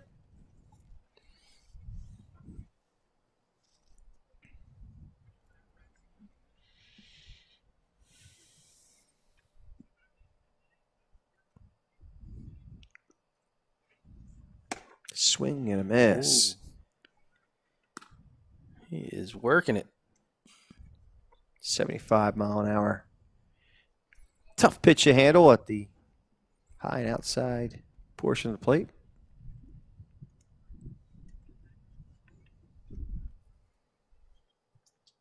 The winds in the pitch. Pump back liner. Foul ball down the third base side. So Rand jumped all over that one.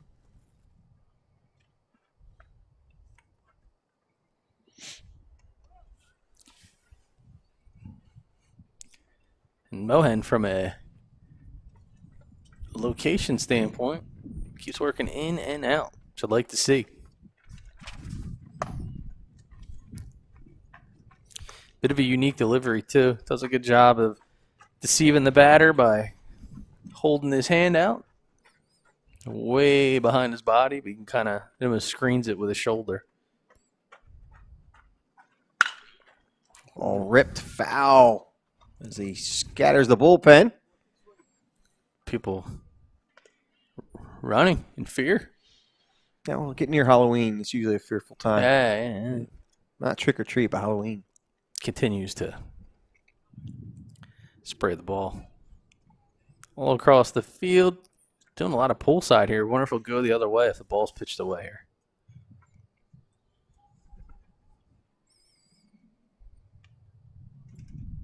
And the pitch. Popped him up. Foul and out of play. Into the stands. Straight back.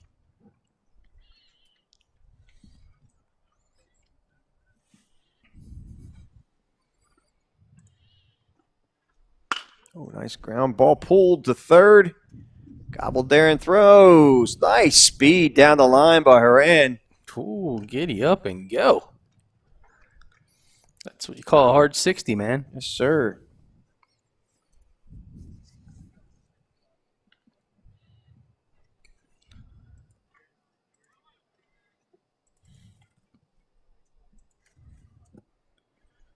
And Danny Mack steps into the... First pitch is outside for a ball. It's Danny Mack out of Ramsey High School, 6'1", 165, 165-pound rising junior. Is an outfielder, third baseman. Count is now 2-1 to Mack. Oh, it goes to first. Chasing him back. As Mohan showing respect to Horan for showing that speed down the first base side.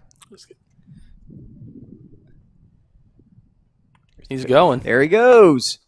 And here's the throw, and they're not going to get him. All right, so he sniffed it out, but he still couldn't catch him.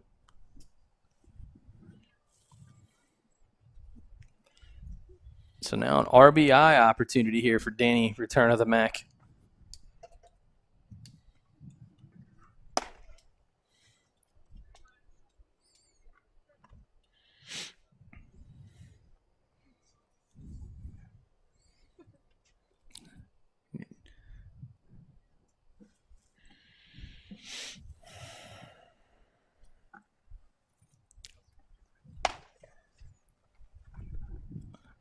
So Mac continuing to show patience as he looks for a pitch that he wants to drive.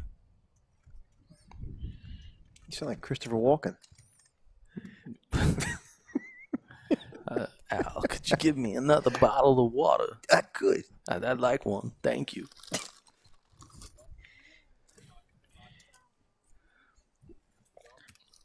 Can't see is a cloud of dust here. Yogi Berra Stadium. It's glazed over my contacts. And there goes Haran. Big man Haran taking third base. By storm.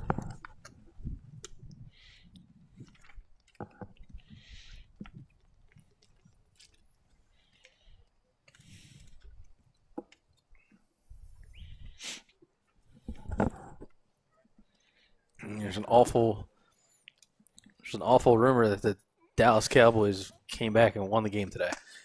Yeah, it's an awful rumor. Well, Well, as Danny Mac continues to work here against Mohan, swing. get some chasing. And it's going to retire Mac. Danny Max. Where do I go from here? Yeah, looking for some direction, but moving right along. It's going to bring up that Number 34. left-handed stance anywhere. Chase Rieger at Cherokee High School.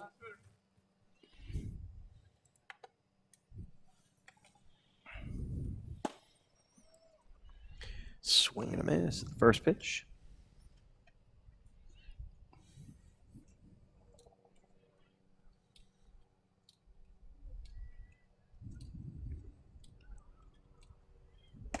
The pitch just left a bit high.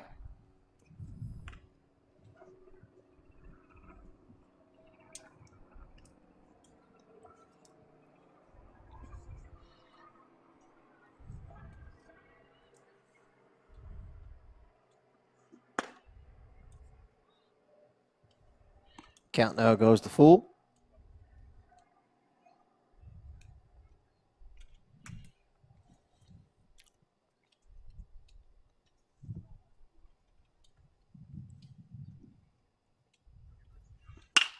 Ball lifted to, looks like second base. The shortstop calls for it, makes a grab. All right, little teamwork there. I think it was Hooley made that play. Not a problem. And we will we'll go to a break. Be right back.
All right, so we're back as Matt Skepkowski all over the mound. He's going to face 5 batters as a two-way player.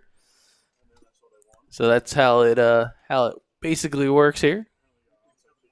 So if you're a two-way player, you get 1 inning. You get a chance to face 5 batters. If you're pitcher only, 2 innings, 4 batters each inning. And it's going to get things started here with number 40.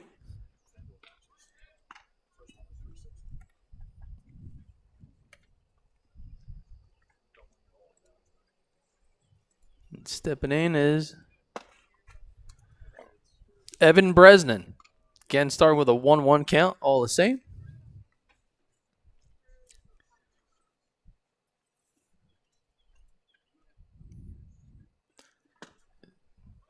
Skepkowski continues to deal in his 1 inning of work.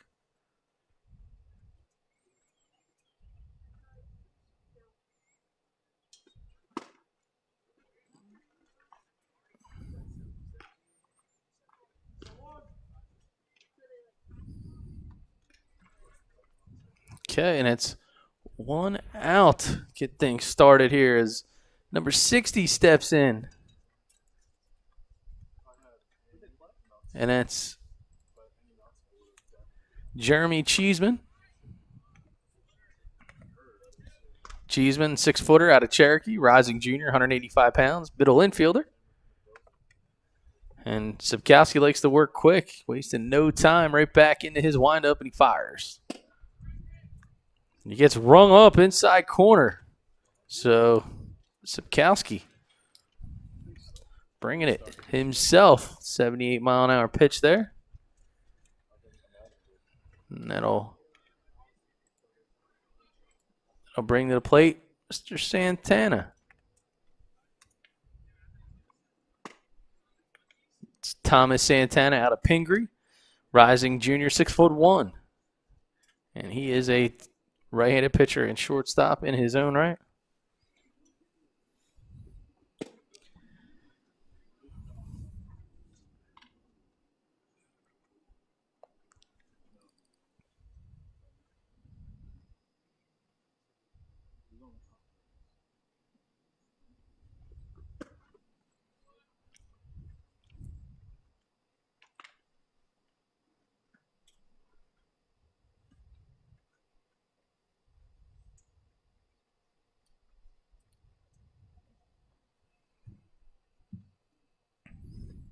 Kick some fires outside, up and away.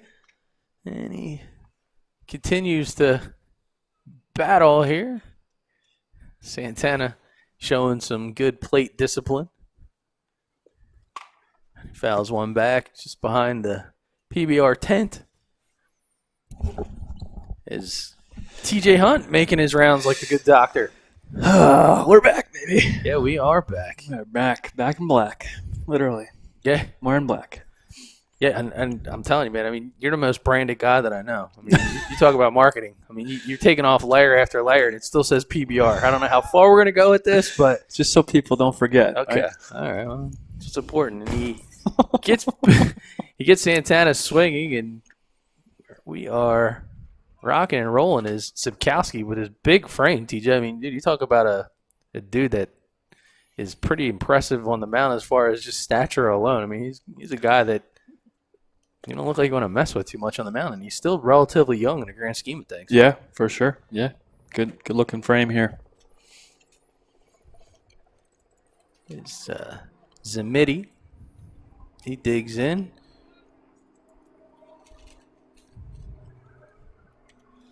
Still got the track man going and some consistency in the delivery. Keeps coming over the top, almost like a 12-6 type of delivery and wind up, which is good. So what are you thinking from what you've seen today? I mean, you got a good look at some 21s and 22s. We started the day off at exit velo of 101. Yeah. And then seen a lot of guys now kind of living there in the mid-90s. Yeah, no, today was great. I think, when you're dealing with the older guys, the upperclassmen, you have a lot of guys who are, strong and can handle the barrel. So you're going to see some good BPs, and we certainly saw it today. And we talked to you and I earlier about the plethora of talent that you had even at the catcher spot, and those guys are probably the one group that's been the most impacted from a bit of this elongated recruiting process because of the missed season in 2020, and now trying to figure out, well, what are some of these fifth-year guys going to do? Mm-hmm. Yeah. No, there were a bunch of catchers that were awesome, and for sure, in a regular year could be Division I players, but some of them might have to go another route, which is perfectly fine. But there's definitely some good athletes still out there. And the group that we've seen today, a lot of the guys on the roster, high academics, and that's so important. You're talking about some of these programs, and even some of the guys, the D3 levels are the ones that I always drill into. I think it's come a long way in terms of people being open-minded and understanding, really at the end of the day, the value of an education. For sure. So it's like you're able to go showcase what you're capable of doing from a baseball standpoint, and you have the grades. Most of the times those coaches are going to say, hey, why don't you come play at our schools? We got a hard ground ball, second base, 4-3 put out, and a nice job there by number 32, and that was Ryan Fasinelli. Fasinelli, a Hunter Central kid, plays for White House Post Legion team out of White House, New Jersey, over there in Hunter County. Yeah. Good player. So going back to the number 44 now, steps in. This is 44. This is Mason. Logan Mason. Logan Mason. Hunter Central. Another Hunter Central kid. Yeah. Yeah, we had Big Chase Fisher in the morning session. Hunter Central. Ryan Fasinelli. Now we got Logan Mason. Yeah. Hunter Central, good program.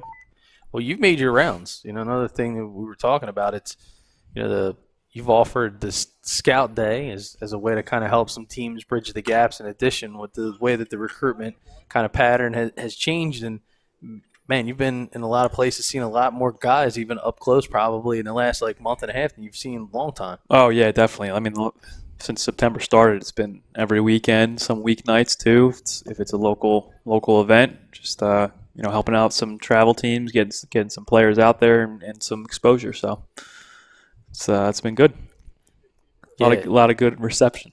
Yeah, a lot of these guys too that I'm seeing, and we talk about, nice pitch as he goes upstairs and he gets Mason to chase and kind of retire the side. But for a lot of these guys, I call them familiar faces because they've really adapted and bought into the PBR philosophy, which is a situation that you do the events and then you start out relatively young. And I think a lot of parents sometimes even wonder, what's the right age that I should get involved in a showcase format platform like PBR?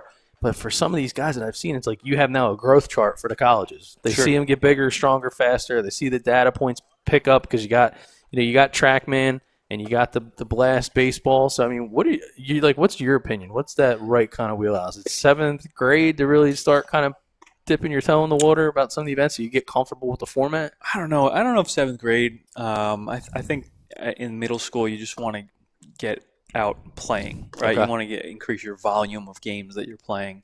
I think in high school is when you start to kind of refine the type of player you are. So I think the event on October 11th will be our underclass games.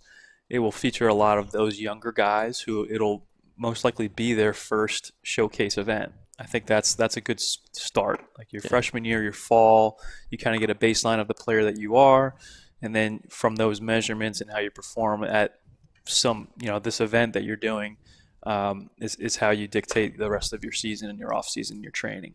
Yeah. Well, it's funny because I asked the question kind of tongue in cheek because I do think a lot of the parents, they are looking for that advice. Yeah. Where it's really like, I don't know. I don't know what the right thing to do. And my philosophy on it is when you get to the big field, it kind of levels the playing field, right? Like you start to understand is, hey, am I really passionate about the game? Do I really want to take my game to the next level? How hard do I want to work at it? Because a lot of guys are like King of Little League, get out to the big field around that, around that age. Next thing you're like, wow, this is a whole lot different, And for sure. So by the time they roll into their freshman year in high school, it's a huge.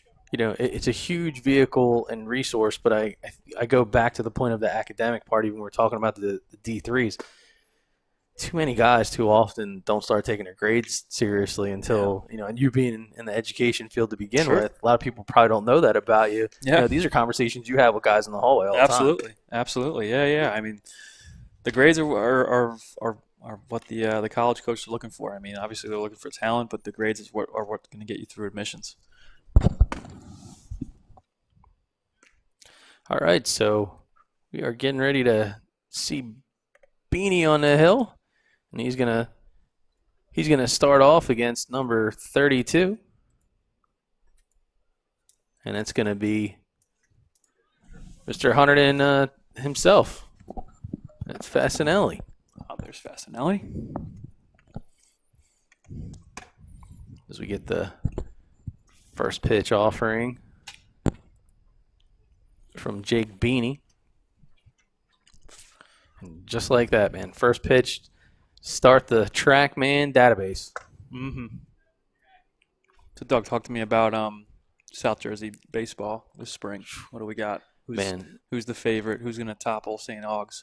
I got to tell you, man, I know there's a coaching change where Coach Brett Young moved over to coaching the coaching staff of Widener, but that pitching staff for Paul VI, I think, is going to be something that's absolutely nasty. They were young. It's a shame they kind of lost a year. We saw Fifas here. Mm-hmm. He's going to finally get an opportunity to kind of lead the charge behind the plate. You saw the arm in John Ormsby, who just committed to UVA, so he's going to Virginia as a lefty, rising junior. So, I mean, it's a young squad, but I think it's a squad that's going to be really deep. A couple guys from Cherokee that have stood out right here for you.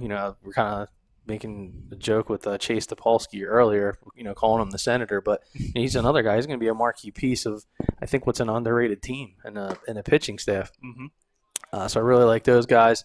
And I think Lenape. I think Lenape is a team that they've had a couple of good years and they've had a couple of down years, but now they finally have a couple of guys that I think could make a run. Mm-hmm. I mean, I got to be candid.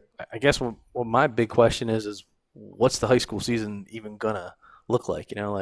Is St. Augie's going to be facing just the regular normal guys that are in their conference that really aren't much of a challenge for them usually, or are they going to get a chance to play more of an independent schedule, which I think was what the plan was this past year because of the amount of talent that they had. Is that right? Okay. Oh, there was going to be some heck of a battle. And then listen, at the end of the day, Bishop Eustace, we saw Tyler Griswold out here on the mound.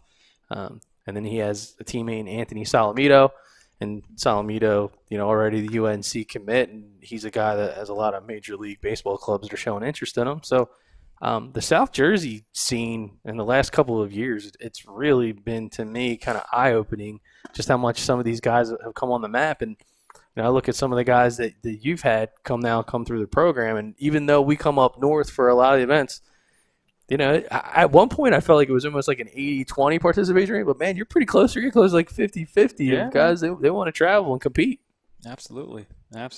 Good baseball down in South Jersey.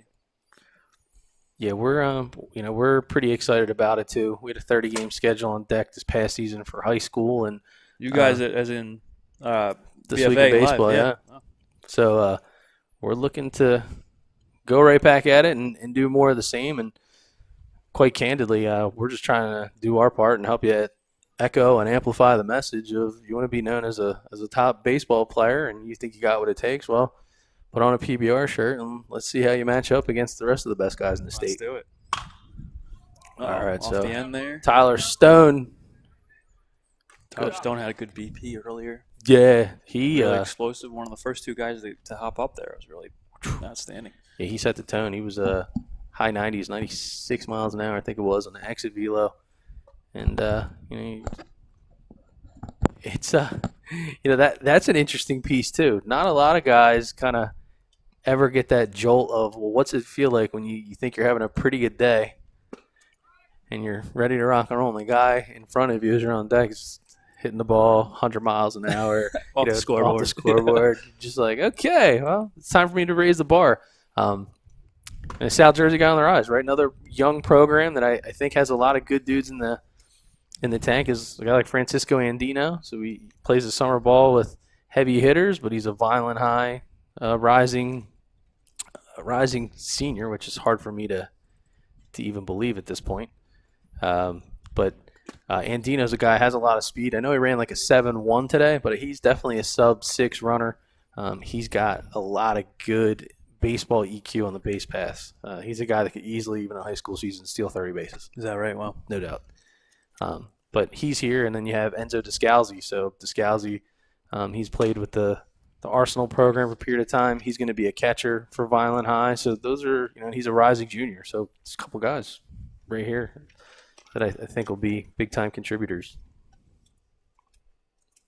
So I can't seem to track me, but, man, nice job here again by Beanie. He's facing some formidable opponents, and that's what you get. Some of these guys have lost the opportunity over this year to compete against some high-level competition, and that's really what the college coaches want to see. mm-hmm. Absolutely. Yeah, Absolutely. a lot of guys can get good and be paid, but when the lights come on and there's something a little bit more on the line, and the guy might be just as good as you, how do you make out?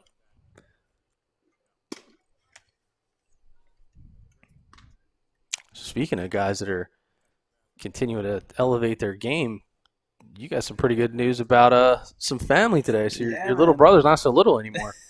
He's not little anymore. It's right. Uh-oh. Look out. So Yeah. First scrimmage of the year down there for the Bulldogs, Mississippi State. Threw well, 1, 2, 3 innings. So good news to hear. The little brother. yeah, lighting it up, 95 miles an hour on the gun.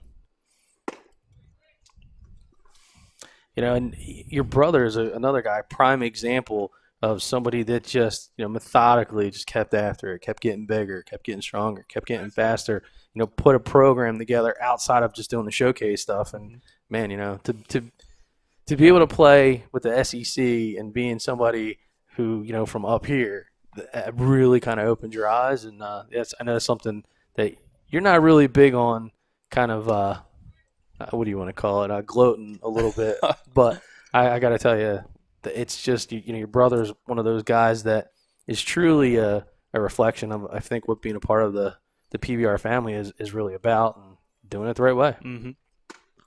Very kind words.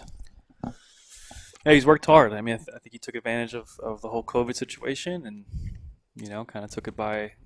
He took the opportunity because he was a two-sport guy in high school, and was finally now. He went to school as a two-way player, but now they made him a PO, so took that opportunity to really refine his PO skills. Yeah. Well, and that's the other piece too. Talk about preparation and what you need to do to get to the next level. As Murphy gets retired on a grounder out there, short across the first base, you have to compete in that situation at that level every single day. So, like a day like today, it's kind of a microcosm. You're no longer just walking into a clubhouse or a locker room where you're automatically like one of the top 5 guys. You look to your left and your right, and you're like, man, everybody's a top 5 guy, like in their program. And I think those are kind of cool things. I think it's important when you walk away from an event like this where you're like, hey, if you had a good day here, you can really have something to feel good about, build off of, and that's the kind of thing that inspires you the next day where, hey, some guys are sleeping in or some guys, aren't getting to do their work in the gym, and you're just like, no, you know what, I got more work to do because there's guys that are right on my heels all day long. Yeah, keep that momentum going for sure. Yeah. So Yogi Berra Stadium, man, I'll tell you, Montclair State, right in the middle of campus. A lot of people probably don't realize that either. And not really, even for us, like down here in South Jersey, we kind of joke about it all the time. But, to jump in the car a little bit over 2 hours, I was talking to some of the parents that, we've met either through broadcast or they've been doing a bunch of PBR events. And they're like, hey, man, like this day and age to try to get an opportunity to be out there, it's like, that's nothing. Yeah, for sure. So it's kind of more of a centralized event. And even Mercer County that you're going to in October. So talk about the Mercer County event, because Mercer, I mean, you find all these awesome facilities to play ball in. There's not one newer than that one. You know what? I think it comes down to like getting relationships going, and I was good buddies with the guy Kevin Cairns, who was there for a while down at Mercer, and he left, and Fred Carell took over, and just establishing a relationship and it being very easy, just to say, hey, Fred, what do you got this weekend? Like, can we use the field? I saw that you guys recently got it all done. Can we use it? And he's like, yeah, let's go. Let's do it. So, just good people all around the state. Really is really what it comes down to. Yeah, and I'll tell you some of the great guys at Mercer, but it's another area in the state of New Jersey that's really stepped up in recent years, and that's the JUCO programs. As nice hammering shot, but good range there by second baseman. Busnock? No. Yeah, number 40. No, who is that? 40. Bresnan, Evan Bresnan. Yeah, Evan I Bresnan. knew it was a B. Well, Bresnan from Steiner. yeah, Steiner, one of the powerhouse programs in the state year after year. It's like you don't even have to almost look. You just know. This is what's coming. All right. So Mohan with his second inning of work. 75. Now he's facing off against Mariani. Brandon Mariano, Madison High School. Yeah, one of the standout catchers in the state. Mariani's name has popped up on the scene for quite some time, and candidly, of a lot of guys, where I sit there and I look and I say, hey, well, who got impacted by this kind of change in the recruitment cycle? He's got to be one of the top ones at the list. Sure, absolutely, yeah. I mean, this kid can really hit. You know, he's a solid backstop, calls a good game. Could be a benefit to anybody's program. Plays for a good travel ball program, locked in, out of Morris County area. Good people. Yeah, and he's big, 6'1", 210. He looks the part of the catcher, but he's a guy also that can play corners. We saw him with some really great hands, take balls over at seen him take balls over at the corner before, and he's a guy that I was really looking forward to this past season. You know, like I probably have a growing list of about 20 to 25 guys, but he was certainly one of the one where I'm just like, man, because even last summer seeing him on this circuit with you, I'm just like, man, this kid is something. Mm-hmm. Mm-hmm.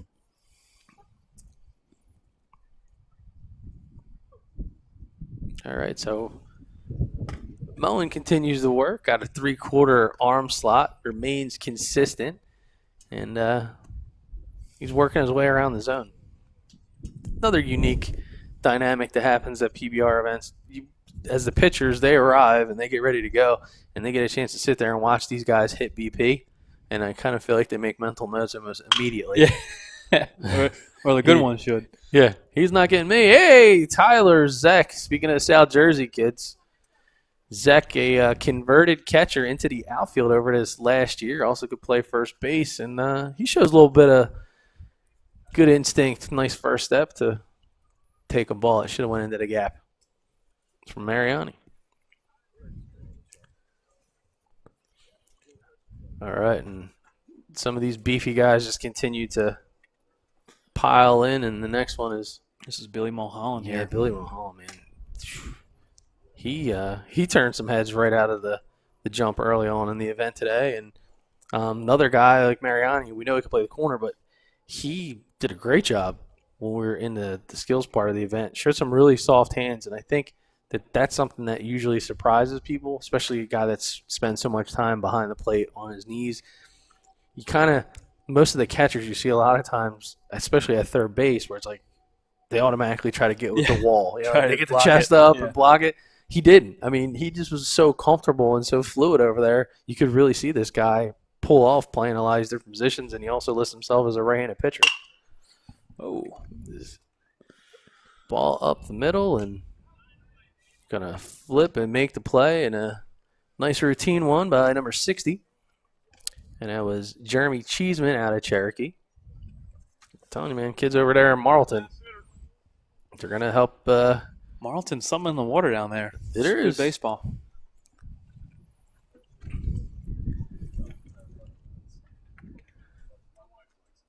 All right, and a pitcher with a bat. It's always a very interesting dynamic, and Beanie's going to dig in here against Mohan.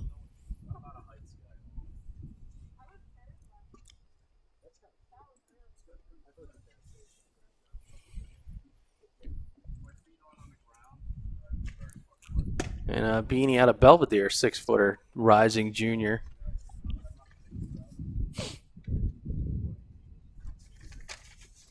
And and that's an interesting, combo too. You see a guy passionate about throwing, and then puts just much work in with the bat. You're kind of saying like, hey, even like with your brother being a two-way player, and then eventually it's like, well, let's help you make that decision. Yeah.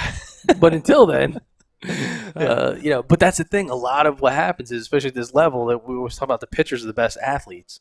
And so at the high school level, it always seems to really, not always, but most of the time transfer over because it's like, well, I'm gonna beat a guy 7, 8 out of 10 times, and then all of a sudden it's like you hit the next level. It's like, wow, Yeah. okay, there's a big jump. This is the big leagues here. Yeah. But hey, Beanie gonna continue to swing it.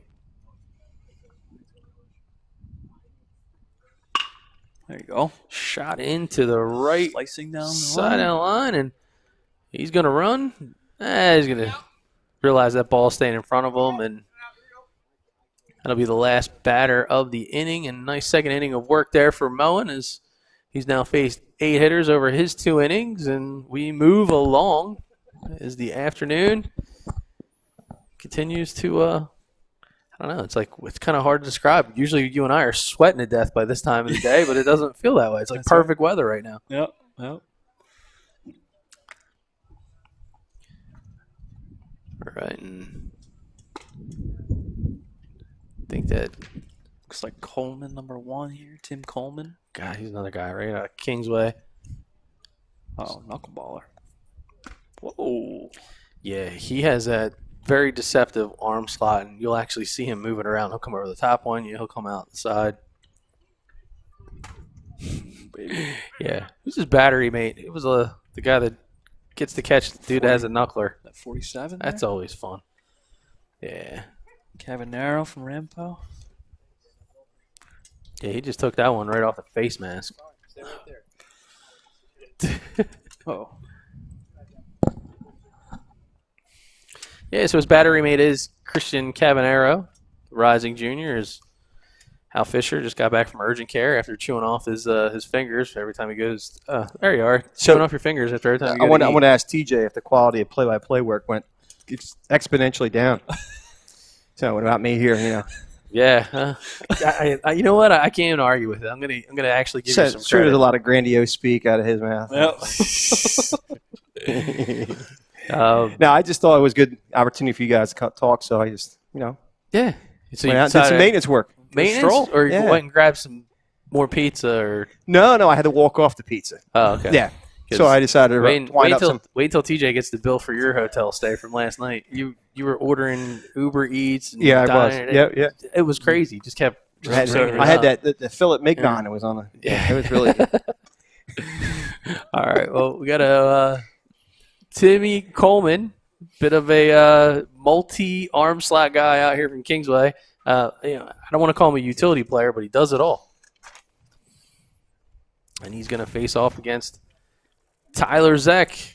Tim Coleman, South Jersey Sand Shark guy. Ah, Ed nice. Hayes, I believe, is his Yeah, Ed Hayes. grandfather. Ball hit hard to second. Throws in. Got Tyler Zeck. All right. So 1 pitch, 1 out. that's efficiency. Fill up the zone. That's right. We like that. 1 pitch, 1 out. All right. Justin Guest stepping to the plate. At West Windsor Plainsboro South High School. Guess one of the top catchers and committed in the state. Yeah. Great catch and throw skills.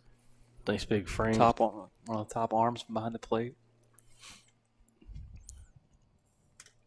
Yeah, and he was another guy. Stand out earlier this good spot. afternoon. Did a nice job with the bat.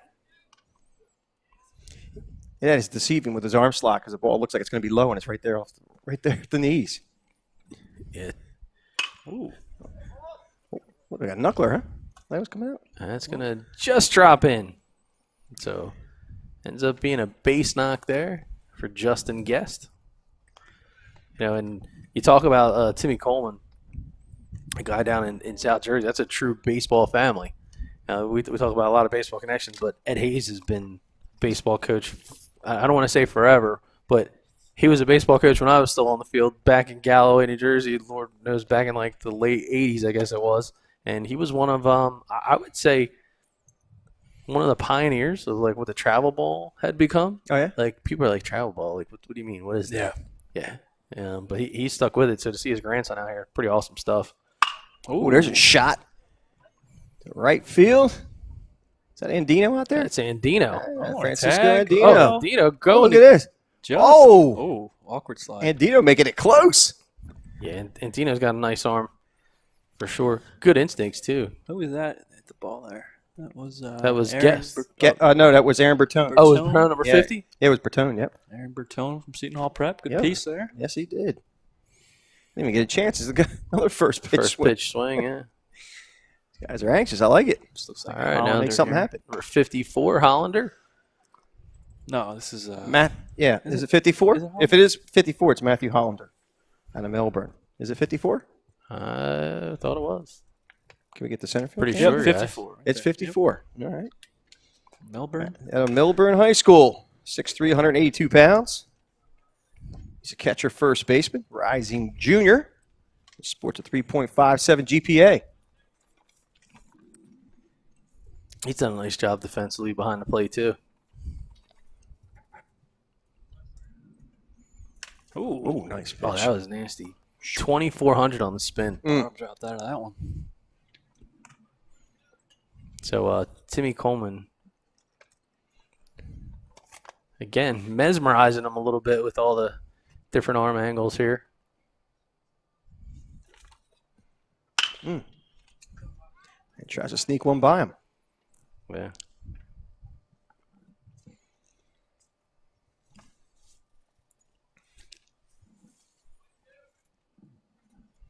Count now 1-2.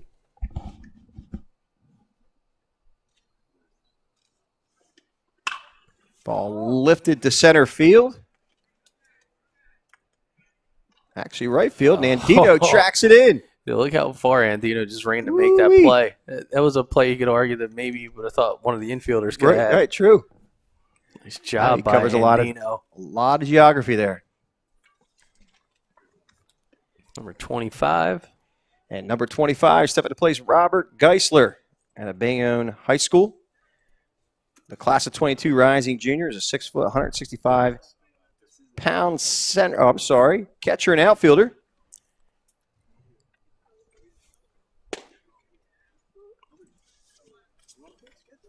He's got a 3.7 GPA. There was something about a truck, right? Yeah. Big truck. Big truck. They were talking about our trailer we had. Yeah. Well, we haven't showed TJ the new design of the trailer, so yeah. PBR is yeah. gonna PBR's gonna have a prominent spot Yes. on, All right. on Where the do you see trailer. this?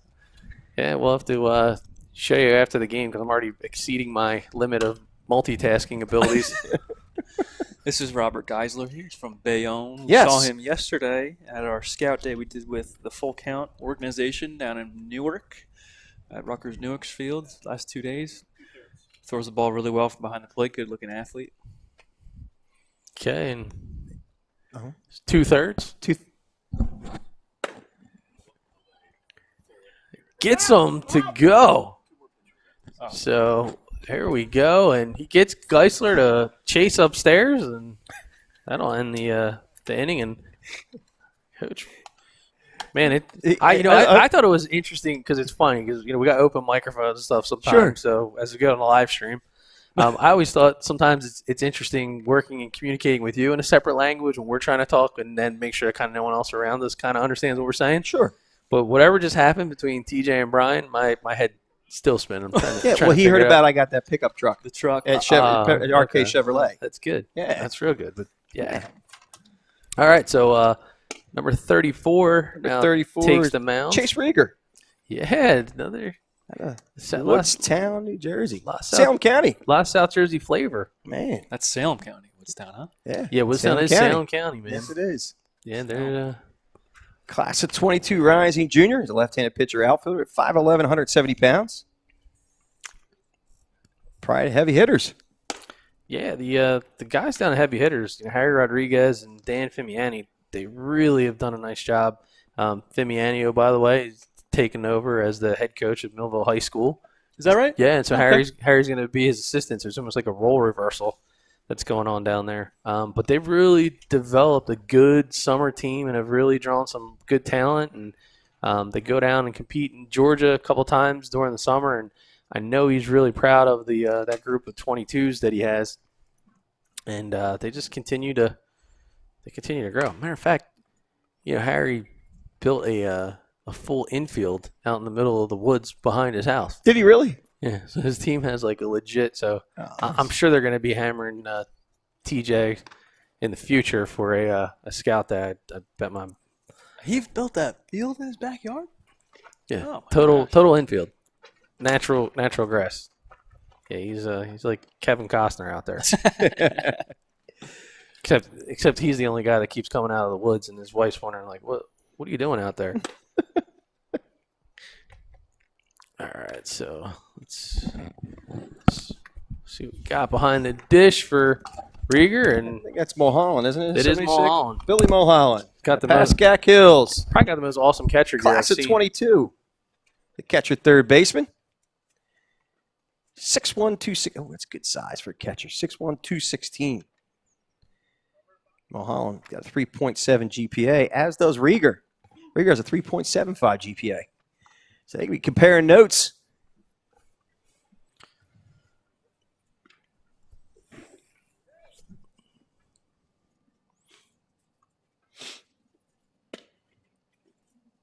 Comes up firing down the second base.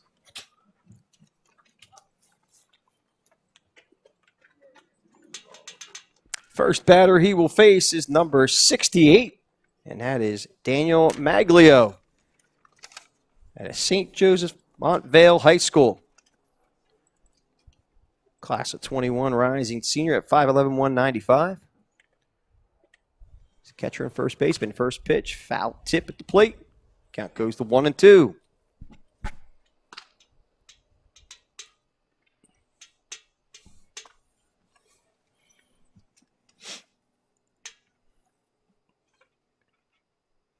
And the 1-2 pitch. Oh, I like that little hesitation. Rieger's got to throw batters off. Yeah, See he's that? using the bottom half of his Yeah. body to Yeah. create a little bit of an illusion Uh-huh. in a good way. Changes it. That was it changes up his rotation. Strikeout right there of Maglio. Giving hitters something else to think about. Stepping to the plate is number 47, and that is Christian Cavanero at Ramapo High School, rising junior class of 22. It's 5'10", 175s.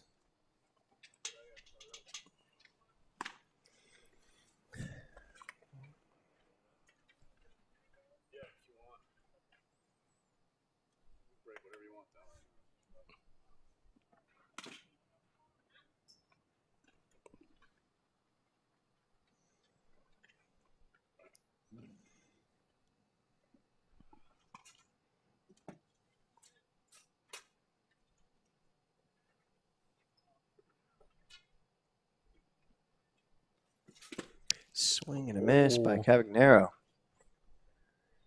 And he struck him out. So Rieger, Getting nasty. real nasty. Revving it up, man. Revving it up. That'll bring up big number 74, Matt Skepkowski at a St. Peter's Prep at 6'5", 205. Yeah, Skepkowski did a nice job when he was out there on the hill himself, so now gets an opportunity to put the bat in his hand. Skepkowski, a right-handed pitcher, first baseman, rising junior.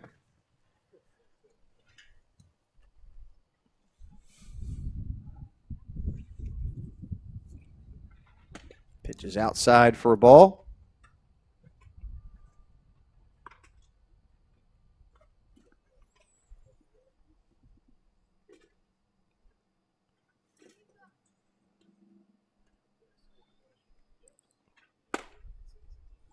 And just missing outside. It's now 3-1.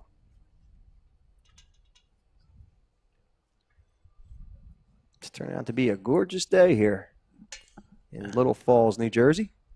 Swing and a miss. Count is now full to Matthew Skepkowski. Yeah, Rieger. finding his groove, moving the ball around the zone, and even getting them to chase a bit out of it. Oh. So when he does that little hitch, doesn't matter what pitch it is. He's just doing it to throw him off. I like that. Just keeps giving them something to Gamer. think about. He'll probably come with a smooth release. Look at that. Changes it. Look at that breaking ball. Struck him out.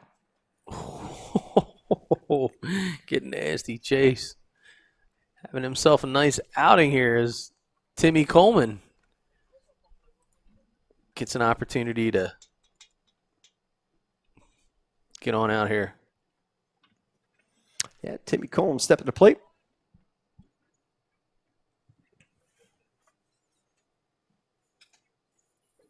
First pitch to him. Outside for a ball. It's 2-1.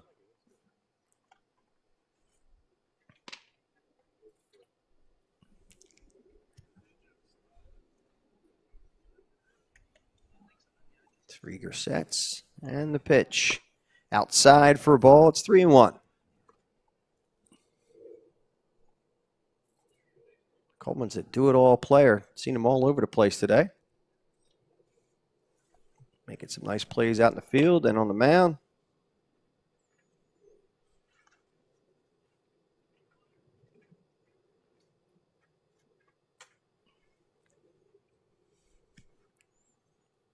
Three-one pitch. Strike called. It's now 3-2.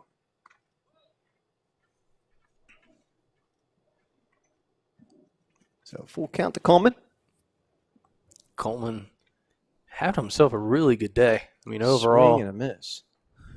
As Rieger is having none of it. For Rieger, yeah, coming in and almost his kind of closer role here. Exactly. I was thinking the same thing.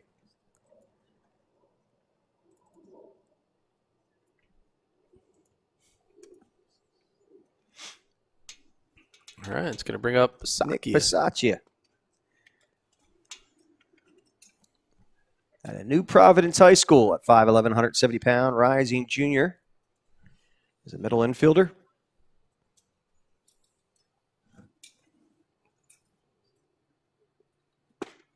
Ooh, nice pitch. Count is now 2-2. To Bisaccia.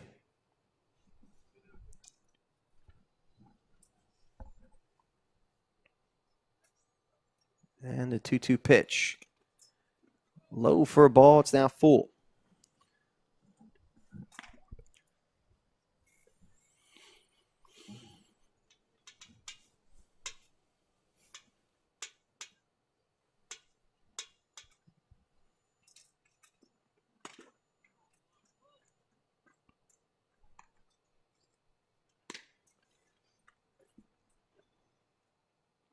Count is full to Bisaccia.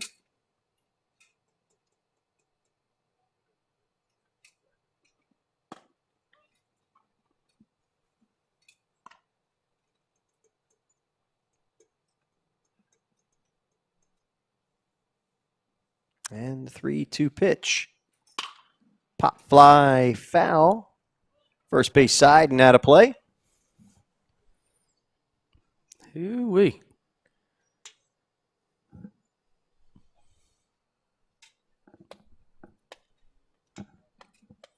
Yeah, I just can't get over the level of talent that we've seen here. Swing and a miss.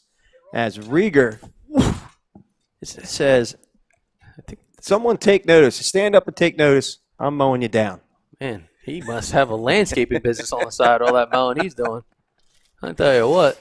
Well, it is Woodstown. I mean, it's farm country. I'm sure the kid knows how to operate a tractor. Sure he does. I mean, you would think he has to. Well, there's a John Deere distributor out there, too. So, Yeah. Man, oh, man. so who's coming on to the mound now? Number 14. Have we seen him yet since I was away for a couple minutes? No. Thomas Santana out of the Pingree School. Class of 22 junior, 6'1", 155.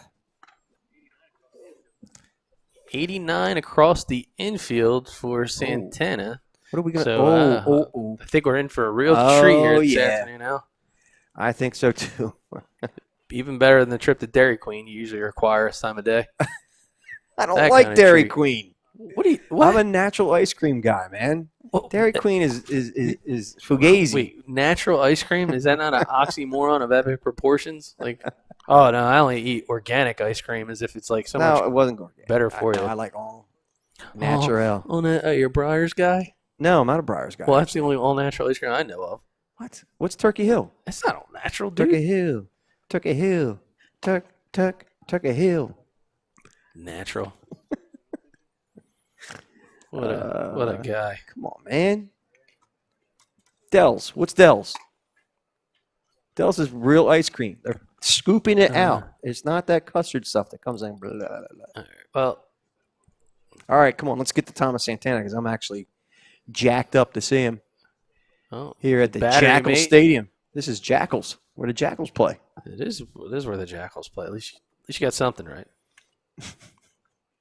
All right, and so starting off the inning will be.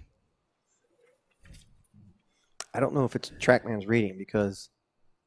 No, he hasn't thrown a pitch yet this inning. Oh, okay. Oh, shot to right center field. That's falling quickly and getting in the gap. And it's number 22, Dylan O'Dud. Look at him. A Cherokee motoring into third base and will get there with a stand-up triple. Wow. O'Dud wasted no time. Didn't even have a chance to get the graphic up. My, oh, my. And he'll be retired because once you get to that's what third. happens. Yeah, you get third, you get a free. It's the same thing. If you work hard and save money, you can retire at a young age. So that's what happened to Dylan O'Dud. Man. All right. That was an 85-mile-an-hour fastball. Ooh, comes back inside. And that is Gianni Rana out of Leonia High School. Did that catch him? Nah, he did some Good. Matrix I'm glad it did. stuff on there. He did Matrix. He was Neo. Neo Rana. That ball's got some movement too. A little bit of tail spin there. Yeah. 86 mile an hour, 2200. Yeah, 2200 on the spin.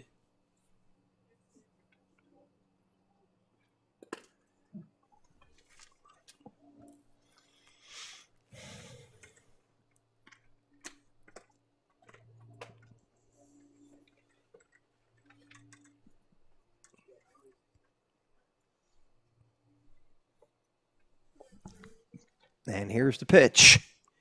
Wow, look at that ball move. It rises a little bit too.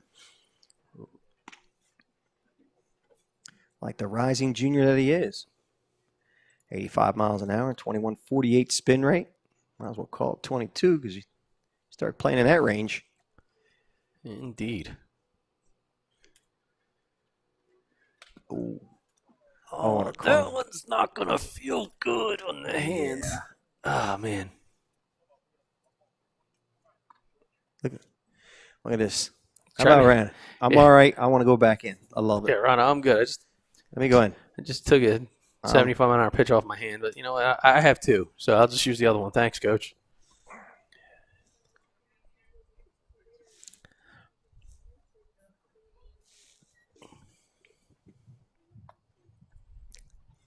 And here's the pitch. Swing and a miss. Struck him out.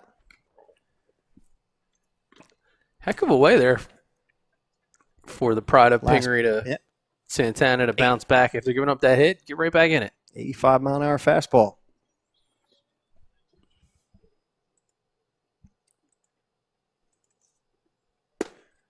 Start him off with a breaking ball. I think this is number 11, it looked like. Yep, John O'Donnell.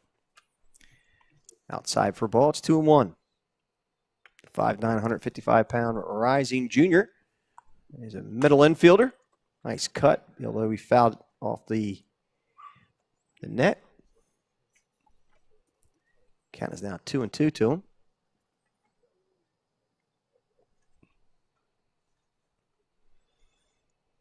And the 2-2 pitch. Oh. Well, I think what I like about it is just not holding back. You just got to keep throwing your pitches, keep trying to fire it in there. Yeah. Part of the game. Shows composure, which is what I like about it. But you look at his body language and it didn't change. Comes right back inside. The ball tailed at him. Fouls it straight back.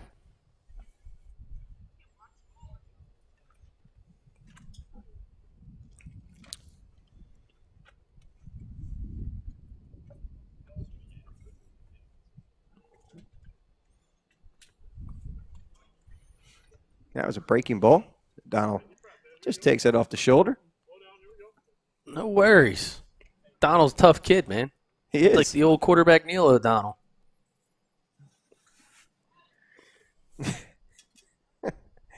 Neil O'Donnell was tough. He was, man. That guy kept That one- dragging himself out there week after week. Ball inside. All right. Here we go now.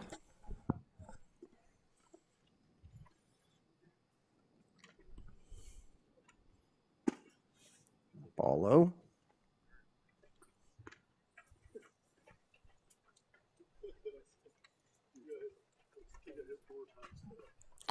Man, oh man. Donald, I believe, maybe has set a PBR event record, getting hit 4 times in one day. Up steps to the plate. Number 71, Bradley Horan. Inside for a ball.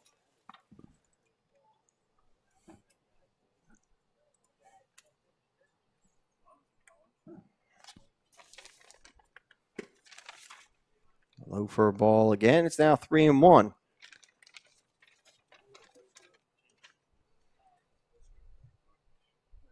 Santana checks the runner, sets, and a pitch. High for a ball. 3-1.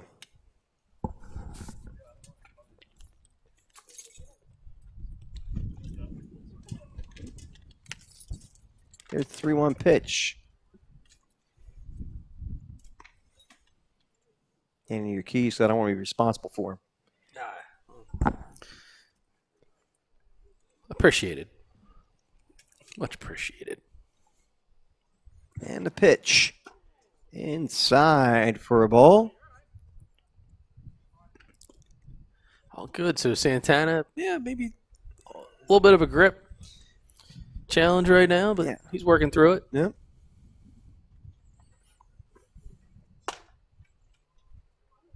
But look at him. Gets the ball, goes back up. Doesn't start thinking about whether I got to fix this, fix that. Just goes back up, throws the baseball. Best thing you can do, man. Yeah. Best thing you can do. I actually think he's got some he's got a live ball he throws. I can tell you that much. I'm watching it move. Yeah, no, there's a lot of movement. A lot of dancing. 81 miles an hour, 2,000 spin. Dancing with the stars over there. There goes the runner. There goes. Swing and a miss.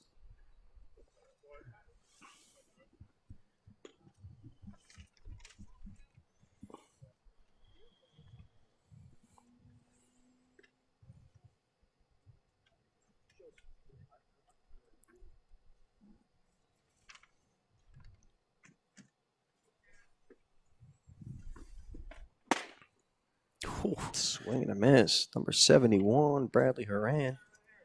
Struck him out. Love the way that he battles, man.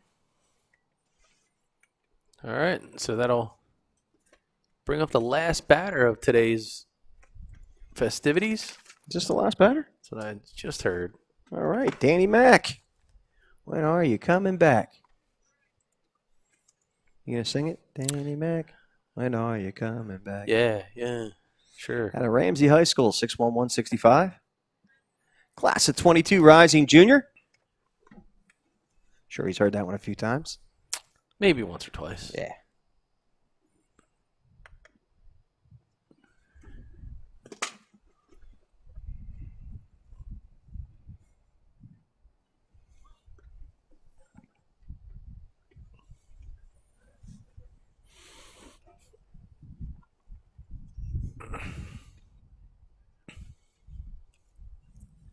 All right, so winds and fires, leaves that one upstairs. Danny Mack, an outfielder, third baseman. So can play both infield and outfield. We've seen so many young men today. Was he on the mound at all, too? I wouldn't doubt if he pitches. Yeah. Because he's got some decent size. It went 6'1", 165. Oh, nice pitch. Swing and a miss. He struck him out. And I think that'll do it. So we are finished here in beautiful Yogi Berra Stadium. And for BFA Sports, I'm not going to take us out very far. I'm going to say I'm Al Fisher. I'm Doug Stasic. We can't wait to see you play ball.